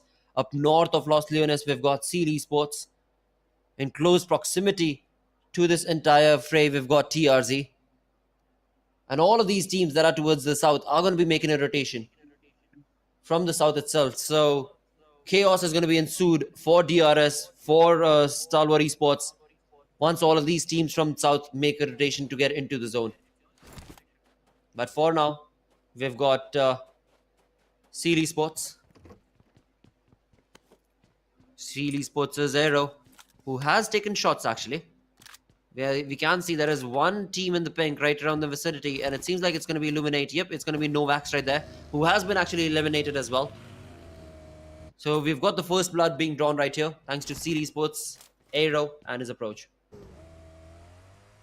Well, when it comes to Seal Esports, yes, they are able to get initial few finishes in their favor, but the question is they are not able to get the survival points. They are not able to survive for very long with all the 4 players alive in the lobby. That is exactly what happened with them in the previous game as well. They lost 2 of the players, and after that, Seal Esports were left with only 2 remaining players, and they were also eliminated pretty early. So Seal Esports, they have to make sure that when they are picking a fight, they don't lose out on their numbers. Otherwise, Seal Esports is looking so very promising in this particular week. On the other side, IHC Esports, they did manage to get one winner and a chicken dinner for themselves in the previous Miramar. So definitely they're again looking forward to deliver the same kind of performance in this one. Looking at the resources, IHC, they're looking good. They have the best weaponry. They do have the resources required. Yes, medkits could be a problem because all I see is 1 or 2 medkits in their hands. But still, okay, one of the players is having 4 medkits as well. So yeah, in terms of the resources also, they are looking so very good. Right now, they are towards the side of Montenuvo. Rotation could be a problem for the players of IHC because they have to cross path with so many teams on the periphery of the circle. Indeed, that is true. The zone has thrown such a curveball this time around. It's gone all the way up north. In fact, I remember, like almost a year or a year and a half ago when we had casted, you used to talk about on the map of Miramar, OSS zones quite a lot. Or maybe I'm remembering wrong. But I remember Yeah. being, talking about OSS and never ever have casting a game that takes the zone towards OSS. But right now, this could be the chance. Let's see though. As we saw Stalwart Esports down towards down south of the zone. I mean, not south, but the southern edges of the zone is where they were at, towards Hacienda. For now, they seem to be making a rotation from that region as well. Now, high voltage. What exactly is in store for this team today? In the overall ranking, things have gone abysmal for them. Compare their performance from week 1 into week 2. Definitely dip is what we're seeing from the side of this team. But nevertheless, all of that can change because this is, of course, just the first 2 days. The final 3 days, Friday, Saturday, and Sunday, is where all of it is going to be drawn out. And that is where, of course, we would love to see a comeback from so many of these teams sitting on the second page right now. Agreed. High voltage, they are yet to find their feet in the game again. On the other side, Elementrix, this is a team that is showcasing time and time again good performances. Yes, bad performances coming from their side, but the way Elementrix, they are trying to improve their gameplay, they are looking promising in this week. Right now, they are in the close proximity to the players of Stalwart Esports, so Elementrix needs to be a bit careful. I do see DBS in the hands of few players of Elementrix. The DBS meta, I just love it, especially in the map of Miramar in the final circle. When you have a DPS in your hands and you rush towards the last remaining team, that is always, I would love to see that kind of a gameplay. Right now they do have a concrete cover for themselves, but in the map of Miramar, is that enough? Especially when you could be surrounded by so many teams. On the other side, we have the players of DE. This time, DE is also looking so promising. They have the eastern drop location towards the northeastern side. They are in close proximity to the players of Maptex Esports and DRS Gaming. If they are able to regroup and have a good compound or good position for themselves, I think DE can also perform really good in this one. I mean, the time is running away from DEADEYES, guys. That is what the trouble is. They have to deliver. That is what the thing is. Every single time they jump onto the map, into the battleground, they have to deliver. That is what the thing is. But DEADEYES, guys, I don't know if it's the pressure that's caught up to them or what. The performance is something that has dwindled down quite a lot from their side. But with that, we are going to be looking at another change as the stage is going to be moving ahead. The zone has already, of course, constricted onto itself. On the minimap, we can see the yellow dots. Those are the ones from SKYLIGHTZ Gaming. Scattered approach once again being showcased from their side. Hopefully they start recuperating and regrouping But on our screens, we've got, of course, raw officials right next to the players of NB Esports. Mondo, in the close proximity, he does get naded upon, but it seems like he's got 40% health speed hit, and this is going to be where we do have the players of raw officials getting eliminated. Fistboy from the other angle was able to completely annihilate the possibility of a flank that could be created or was being tried to be created from raw officials. And now with 2 defeat points confirmed, NB Esports also push in with 1200 meters to cover. They've got a long journey ahead to get into the zone, and we saw in the minimap that there are so many teams that are trying to get into the zone right now. It is going to be chaotic for NB Esports, but let's see how exactly will their entrance be into the zone, coming in from the western side of the map. And even Precious Sir is also on a low HP, so I believe it was Nirzet from the side of Stalwart Esports that was peppering few bullets towards their side. And everyone watching the stream, we are very sorry for the audio issues you guys faced, but believe us, everything has been fixed now, everything has been checked. You can enjoy the game now. But as I was saying, DE, well, Precious Sir, he has taken a little bit of the damage, but nothing to worry about. They do have a good position to hold on to. Not the best, but a decent position as compared to Miramar. Need to be a bit careful from the players of DRS as well. As I can see, DRS also in the close proximity. 16 teams, 60 plus still surviving. And this is stage 2 circle. So I think this is a stalemate situation where teams are trying to focus on the position, trying to go for the good rotation. But right now, Gangster, look at his position. He is in a close proximity to the plus of Seal Esports. He is trying to rush back to the safety of the compounds, because out there in the open, Seal Esports can definitely pick them up. But Gangster with a grenade and Seal Esports on the receiving end. But looks like this is not going to be the perfect projectile, and Seal Esports, they have to reposition themselves as soon as possible. Interesting gun choice being showcased right here from Gangster, QMP to MT49. But right now, with that, we also do need to, of course, see what sort of synergistic play is Seal Esports working towards. Because Seal Esports, we can see the split coming in from their side on the minimap. It's definitely looking very good in terms of how much control they've got. But at the same point of time, we can see that there is a third party that could be drawn in, and that could be Sitim as well. As Sitim Esports, they have a clear opening to be able to spray down on the players of Seal Esports. But for now, Seal Esports, initially their idea was to, of course, take on the players of ASL and the compound. But now Seal Esports are stuck, as they've got Sitim to worry about as well. You can see Becca crossing the road over there to get Aero, of course, as his vehicle that we can see has already been blown, almost blown. I mean, it's taken a lot of damage. And if Aero would not have given this sort of a Uber service to Becca, then Sitim definitely could have been able to bring down the players of Seal Esports to a 3-man squad. But nevertheless, for now, as you were mentioning as well, we've got a little bit of a stalemate situation being showcased right there. Seal Esports deciding to move away from that area, from that compound perhaps.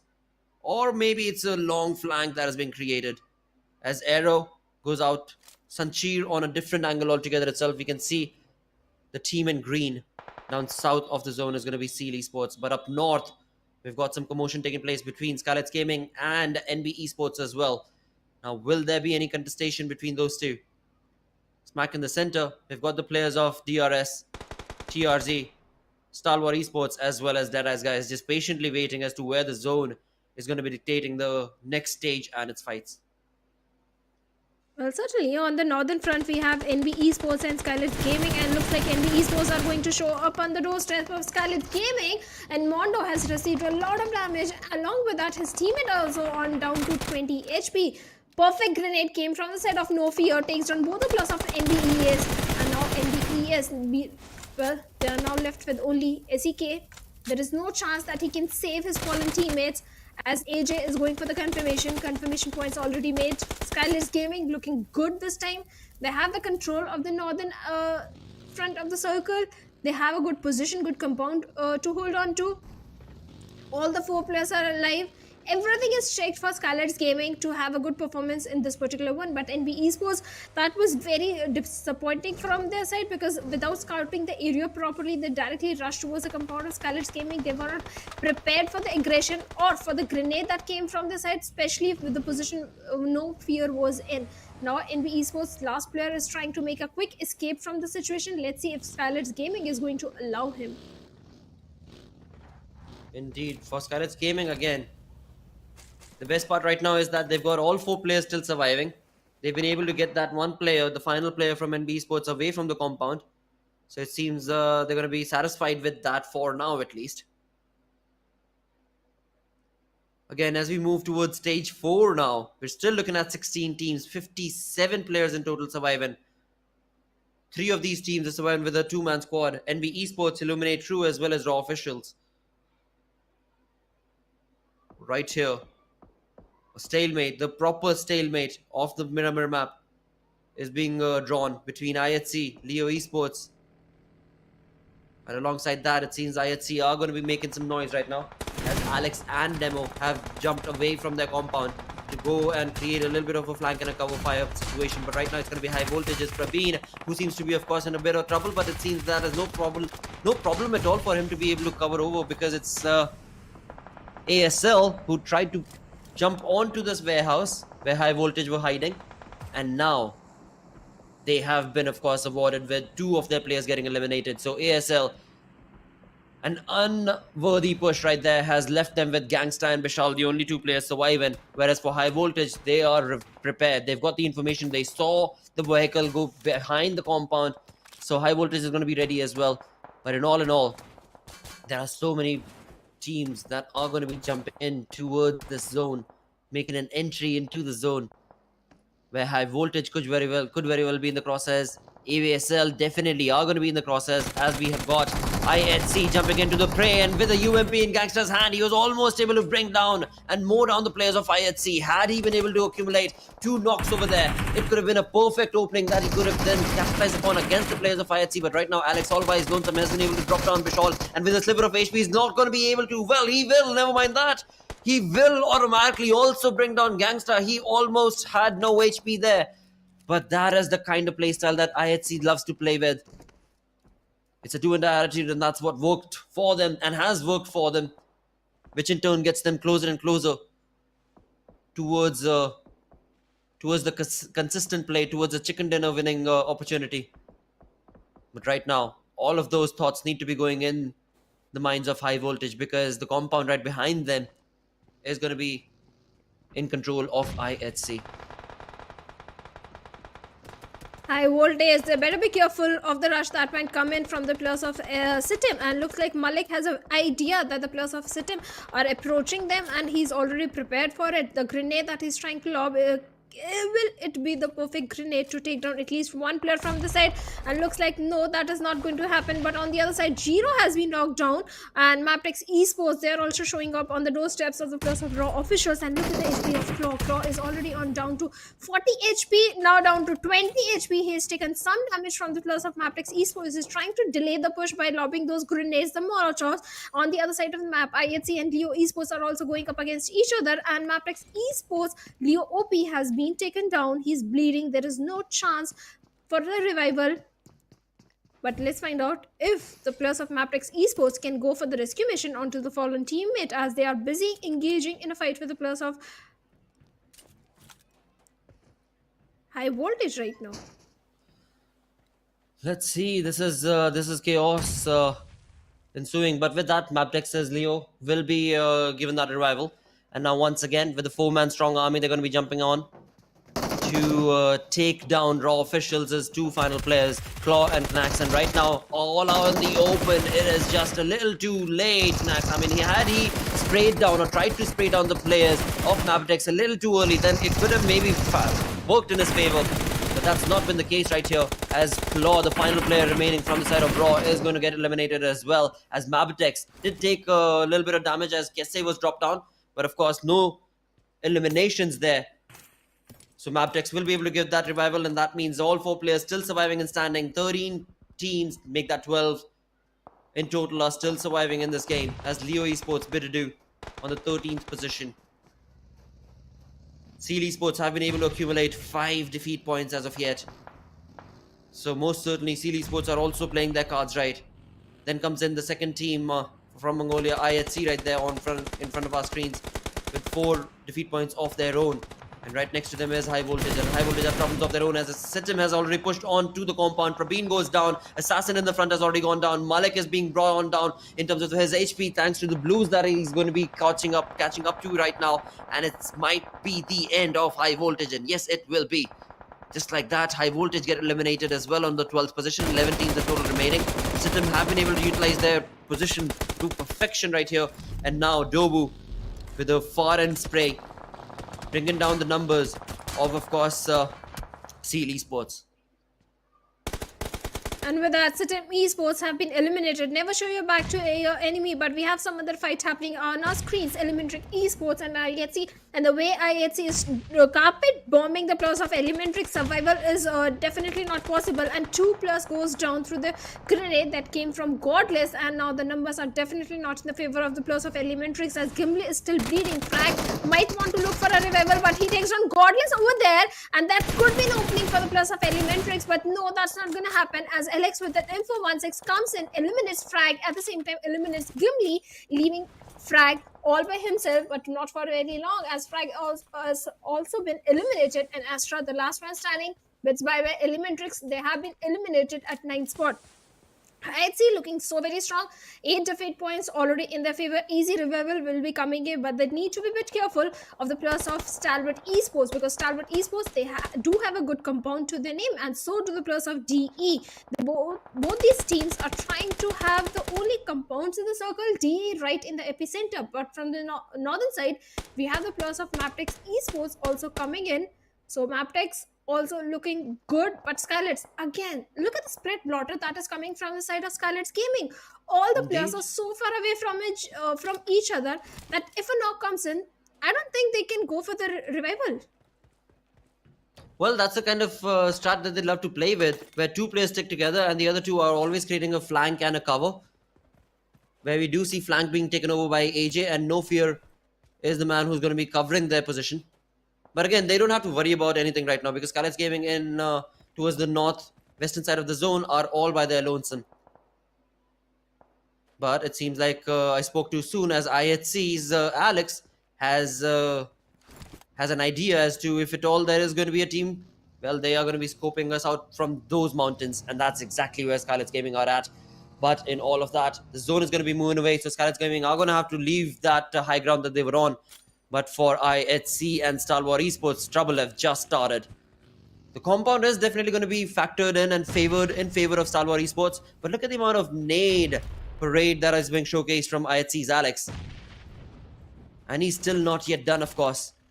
They need to get into the zone, and the only team that is gatekeeping this area is going to be the players of Stalwart. But alongside that, it seems like Godless was damaged from the players of DRS taking shots.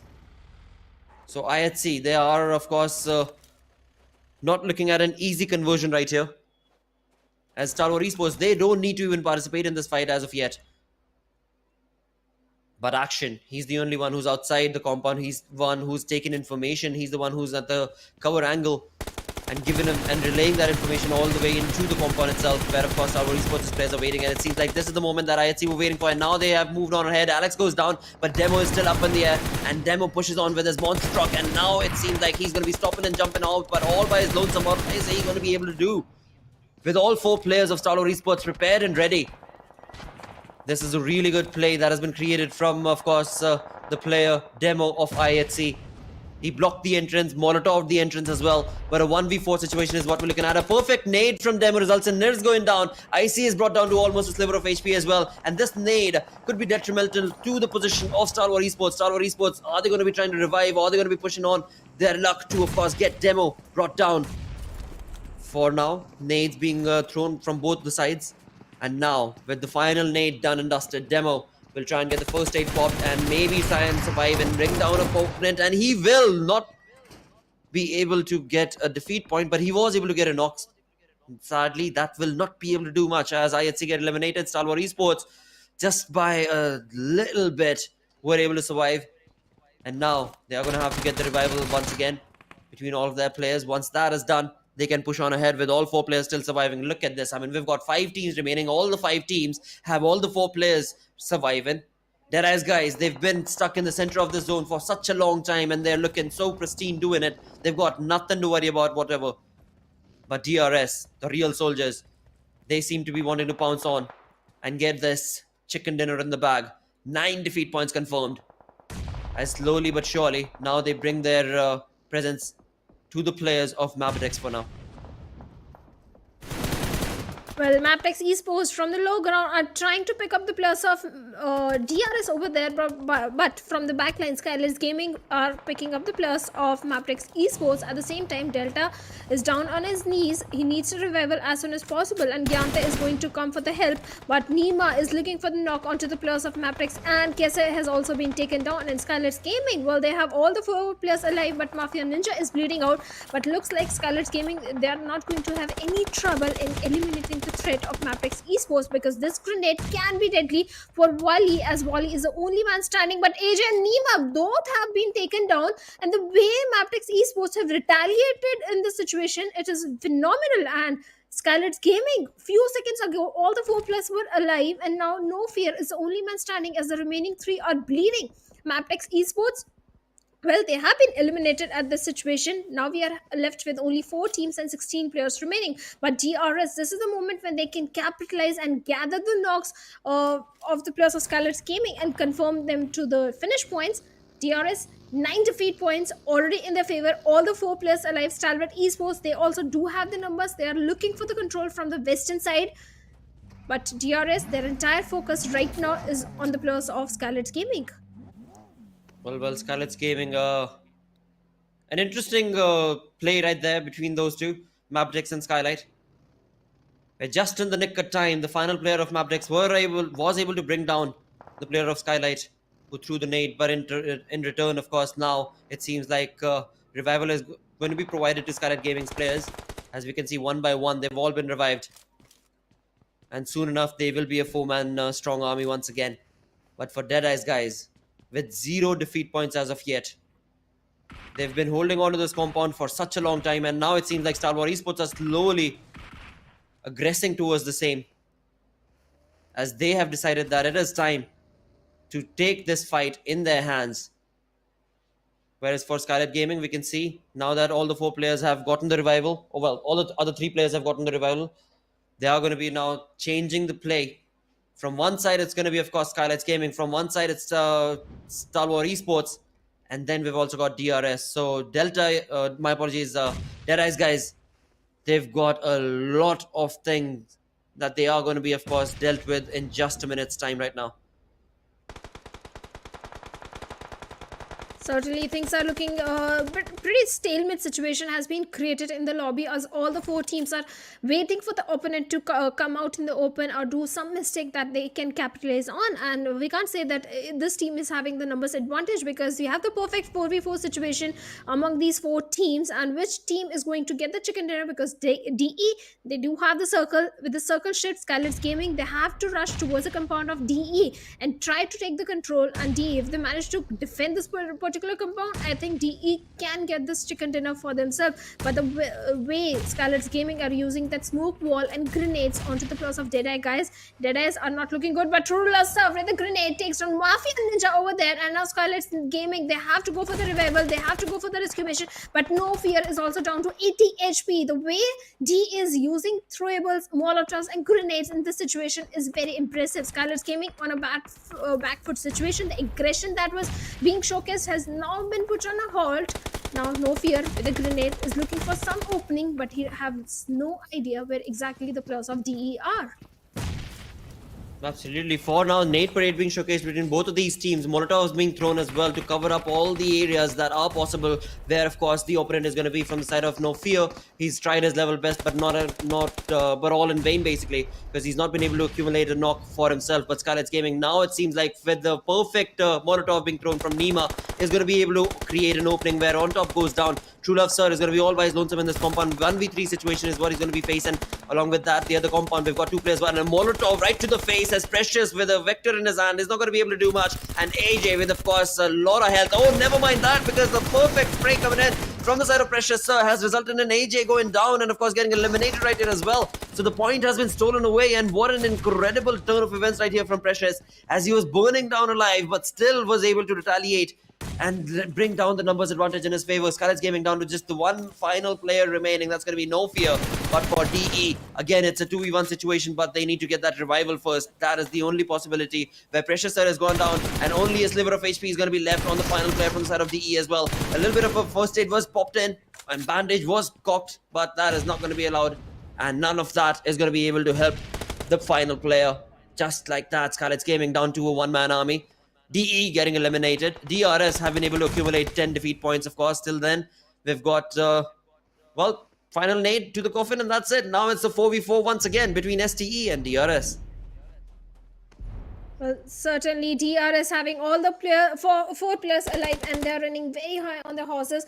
11 eliminations already to their name. They do have a hard compound for themselves, and on the other side we have Stalwart Esports Talks still bleeding out. Let's see if the players of Stalwart can go for the revival. On the other side, Rules also needs to patch himself up. Yante is trying to blow up the vehicles of Stalwart Esports. Zed do give a little bit of the peak, but not enough to receive any damage from the side of Delta. And now DRS, they have to fight with the glue. They have to leave the safety net of the compounds. That is what Stalwart Esports is waiting for. And Zed with a perfect spray is already dishing out heavy damage, but Action's grenade is going to be so heavy as he takes down Delta over there. Rolls on a very low HP. And Zed going for reload. That is where Rolls is going to capitalize, and Zed has been picked off. Well, this final fight, it all boils down to, of course, Stalwart Esports' action, bringing in the action all in his forefront, and of course with that he's got IC to be able to give him the cover as well. But Killer Whitey, the final player remaining from the side of DRS. Now, how exactly is this going to play out? 2v1 situation, of course, quite a lot of damage is being provided to the final player of DRS as Killer Whitey. He's catching up to the Blues as well. He's going to have to run out in the open, and this is the moment where, of course, action can bring the game in his favor, and just like that, Stalwart Esports will do what they came in to do, and that is to get that chicken dinner in the bag. DRS Gaming, a perfect game for them, finishing up on the second with 12 finishes, 12 defeat points, but nothing can be taken away from Stalwart Esports' play as well. A very low-key play, not the kind of play style that we see from Stalwart Esports this time around. They stuck in that warehouse for a very, very long time, but eventually, of course, when it was time for them to shine, they did so perfectly, and thus, of course, walk away with a winner chicken dinner. And with 7 elimination, 1751 damage that they were dishing out, and now they're sitting on the second spot in the overall ranking. Total 17 points in this particular game. A perfect strategic gameplay came from the side of Stalwart Esports.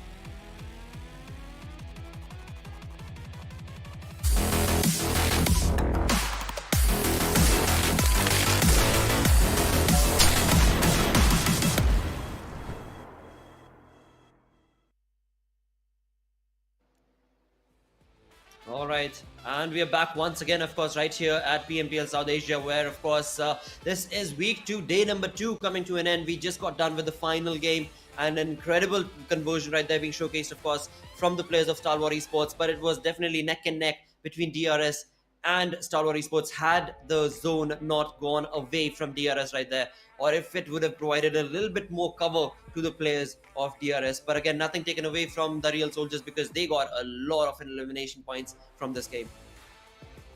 Well, certainly, the way DRS was showcasing aggression in this particular one, I think they are already making a statement that they're not just the strategic team, they're also aggressive team when it requires, when the situation requires for an aggression, they can showcase it, and they definitely showcased it in this one. Yes, the chicken dinner was not in their favor, but still a very high fragging game came from the side of DRS Gaming.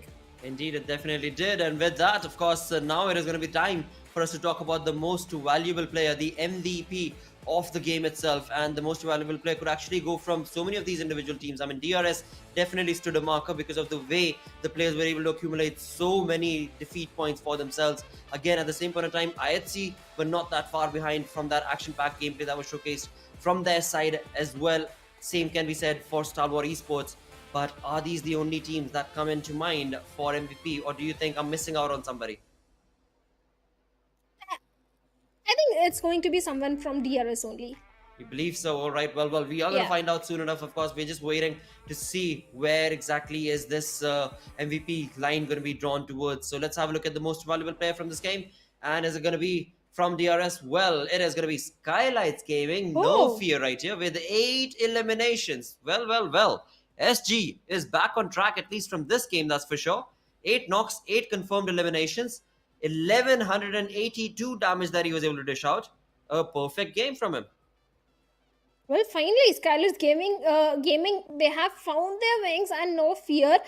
He was definitely creating some fear in the lobby with 8 elimination. Definitely, True. Skylar's Gaming. In fact, the moment when the players of Skylar's Gaming were getting picked off by the players of Maptex, the way they survived that wrath of Maptex, I think that is the moment when Skylar's already started making a statement that yes, they do have the skills, which I have no doubt, but the confidence which they were lacking, finally they found it, and with that. There was no stopping for the players of Skylight's Gaming. Indeed, and talking about the top players now, we've got, of course, no fear from Skylight Gaming being the MVP.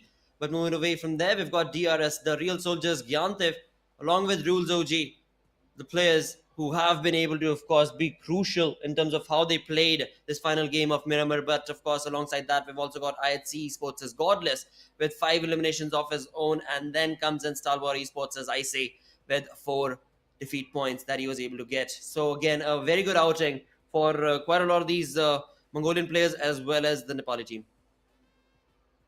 Agree to that. No fear, highest elimination, highest damage, highest assist from the side of AJ. But in the highest healings, it was DE to Rula Sir. But still, DE this time they showcased a very good performance plotter, because every single time DE, yes, in the initial first few circles they were engaging in a fight but were not able to survive for very long. This time DE, they had a good compound. They were able to take head-on fight with some of the strongest teams in the lobby. So yes, DE is also looking promising if they carry forward the same momentum in the coming days as well. But looking at the match ranking, we have DRS Gaming on the top with 18 points, Stalwart Esports on the second spot with 17 points, SKYLIGHTZ Gaming on the third with 15 points. 10 eliminations came from the side of SKYLIGHTZ, a very aggressive performance. IHC also is not so far behind, 8 elimination, high fragging game, even from the side of Seal Esports as well. Indeed, that is so very true. And of course, as you move ahead towards the second page, that is where I would love to see where all do we have teams. Venom Esports sitting on 9th position right there with 1 elimination point being converted. Same is the case for High Voltage Esports as well. And then all the way down from the 10th position to the 16th. 11 through 16 sat with 0 points. I mean, 0 eliminations as well, sadly, is what we've got from the side of Elementrix, Illuminate True, Leo Esports, Raw Officials, TRZ, Abrupt Slayers. Tough luck being showcased from them. But hopefully, tomorrow's 1-day break is going to be able to get them to recuperate and, of course, go back to the drawing board to understand what all went wrong in terms of how they approached the fight, how they approached the game in week 2, and what they should have done. Which, again, will all hopefully be reflected on day number 3, which is, of course, going to be day after. Well, day 3 is always a day of comebacks, or maybe day number 2 was already the day of comebacks, because day number 3 almost will end with 50% of his journey of week number 2. And after that, doing a comeback is not going to be so easy in the last remaining 2 days. So definitely day 3 is very crucial for the teams who are sitting right now on the bottom, like Bad Intention. Seal Esports, they have started showcasing good performance. So Bad Intention, SKYLIGHTZ Gaming, they still need to worry about the position. So yes, I'm hoping big things or big change coming from these particular teams. Again, fingers crossed that they are able to bring in that sort of a play for ourselves. But with that, let's move on ahead and talk about this week's overall rank. And with 8 matches that have been played by all of these teams, we've got Stalwart Esports setting up on top with 91 points. Then comes in T2K Esports with, again, a single chicken dinner, 78 points, and 1 point shy is going to be IHC Esports on the third. Moving on further away, we've, of course, got DRS Gaming as well as 4MV. 4MV without a chicken dinner is sitting on the 5th position right there. So perhaps day after, when they jump in and get a chicken dinner, they could very well be, of course, eyeing out the first position against Stalwart. But Venom DE only 11 placement points and 42 elimination points. That means Venom DE, they are also going for the aggressive stance in this particular week. But on the bottom, we have Bad Intention, Elementrix Esports, TRZ still not having the best of the time. Raw Officials, the inconsistency that is coming from their side, that is where they're sitting on the 17th spot with only 24 points. Absolutely, and that is something that needs to change. That needs to see a big change right here in week 2, because after all, week 1 is done, week 2, 2 days are already done. We've only got 3 more days remaining, and from which, of course, we know that the final day we are also going to be looking at Vikendi, the bonus map. But right now, let's move on to the league overall standings, and the league overall standings, of course, do showcase 4 Miracle Vibes still sitting on top with 317 points to their name. Now, 20 points shy, of course, is going to be Stalwart Esports right there, if my math is correct. No, 21 points. Nevertheless, though, again, Stalwart Esports, they are slowly but surely trying to rack up those numbers for themselves. It's just not that easy against 4MV, who at times, when they deliver perfect, gut-wrenching gameplay and get so many points in a single game itself. Agree to that. Abrupt Slayers also sitting on the 11th spot with 150 points. IH Crew, the way they are performing this particular week, I'm very sure this team is going to rank up few more points for themselves and maybe can topple over Abrupt Slayers or maybe the plus of Venom D. Okay, not Venom D, but maybe they can topple over the plus of Abrupt Slayers. SITM sitting on the 16th with 114 points. Deadeyes on the bottom with 18 points. Not a good outing coming from Deadeye guys as well. Last Indeed. game was in their favor, but other than that, I think both days Deadeye guys were completely missing. Oh, most certainly. Nothing that I can also point in that would change the fact that they definitely were missing. One game going on in your favor is really good, but that now needs to be showcased again and again. Because if not in week 2, then week 3 is already a little too late. Right now, DRS guys, the position that they're on, lower than 15th position. I mean, that itself is something that I'm sure the players themselves would not have anticipated from their side. But the lobby has gotten so very aggressive and it is so accelerated and fast paced that if you're not able to, of course, get decent amount of points in a single day, then automatically the pressure point increases tenfolds the next day onward. And in the elimination leaders, we have Dog from the side of 4MV with 65 elimination, then East with 59 eliminations. So that means in the elimination leaders, it is all about 4MV because in the MVP race, definitely Dog and East are having their own race. Absolutely, they most certainly are, and they're creating a friendly banter between the teammates themselves as to who gets the better half of the elimination points and defeat points. But of course, at the same point of time, when it comes to synergy, they are the most synergistic bunch that we've seen when it comes to these fights. With that, the day summary clearly indicating that we started the day off with, of course, Miramar, where T2K got a chicken dinner. Moving away from there towards Sanhok, we had the real soldiers jump into the arena. And of course, the battleground was theirs for the taking. Moving away from there, from the Nepali region, we had, of course, from Mongolia, now A+C Esports on Miramar. And of course, in the final game of Miramar as well, we saw Stalwart Esports, another Mongolian team, take away a chicken dinner for themselves. But in all, you can clearly see A+C Esports, 8th match that was played, 3,172 damage that they were able to dish out. So they were on a rampage throughout the entirety of the game. No, agreed to that. But overall, if we talk about Stalwart Esports, they had a fantastic run because 2 games, both the Miramars, they were placed on the second position with the high fragging game. The last Miramar, they got a winner chicken dinner for themselves. So definitely, Stalwart Esports, they had the much better run on the this very day. I hope they carry forward the same momentum on the coming days as well. True, and we know that they will be able to, right? I mean, that's the reason why they've been able to now in the league standings topple over the players of 4MV, and of course, along with that, as this keeps on pushing ahead, they will be able to, I mean, topple over the players of 4 Miracle Vibes as well. But that is the boost, I think, with which STE's players play. On the other front, for IHC, still they are doing good compared to what they were earlier. They're slowly but surely climbing and ranking up the numbers. Raw officials, bad intentions. These are TRZ, DEADEYES guys. These are the teams to actually, be worried about. Because if week 2 itself is going like this, then it is going to get very, very difficult for them in week 3. But again, there are 3 more days remaining in week 2. We still don't know what's going to go down day after tomorrow. You don't know what's going to happen, and just 3 days, Blotter, just 3 days. After that, we are left with only 1 week.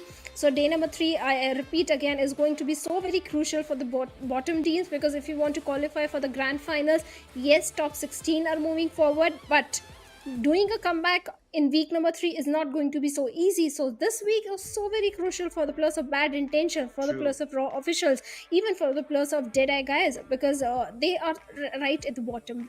Exactly, and of course, the week number 2, the number of matches that they've got, this is where they can start racking up those points for themselves, so that in week 3, they're at least at par or subpar to the teams they're wanting to compete against, because the team they'll be competing against that are sitting on the first page of the leaderboard, they themselves are going to be pushing their level best to get as many points that they can to rack up. So a tough luck as an affair for the teams sitting on the second page, especially the teams from the 15th all the way bottom to the 20th. But with that, we do reach the end of our stream for the day. Thank you all so very much for tuning in. Of course, I've been your custom blogger, joined in with Shadow saying Sanara, take care, bye bye, and we shall see you guys day after tomorrow.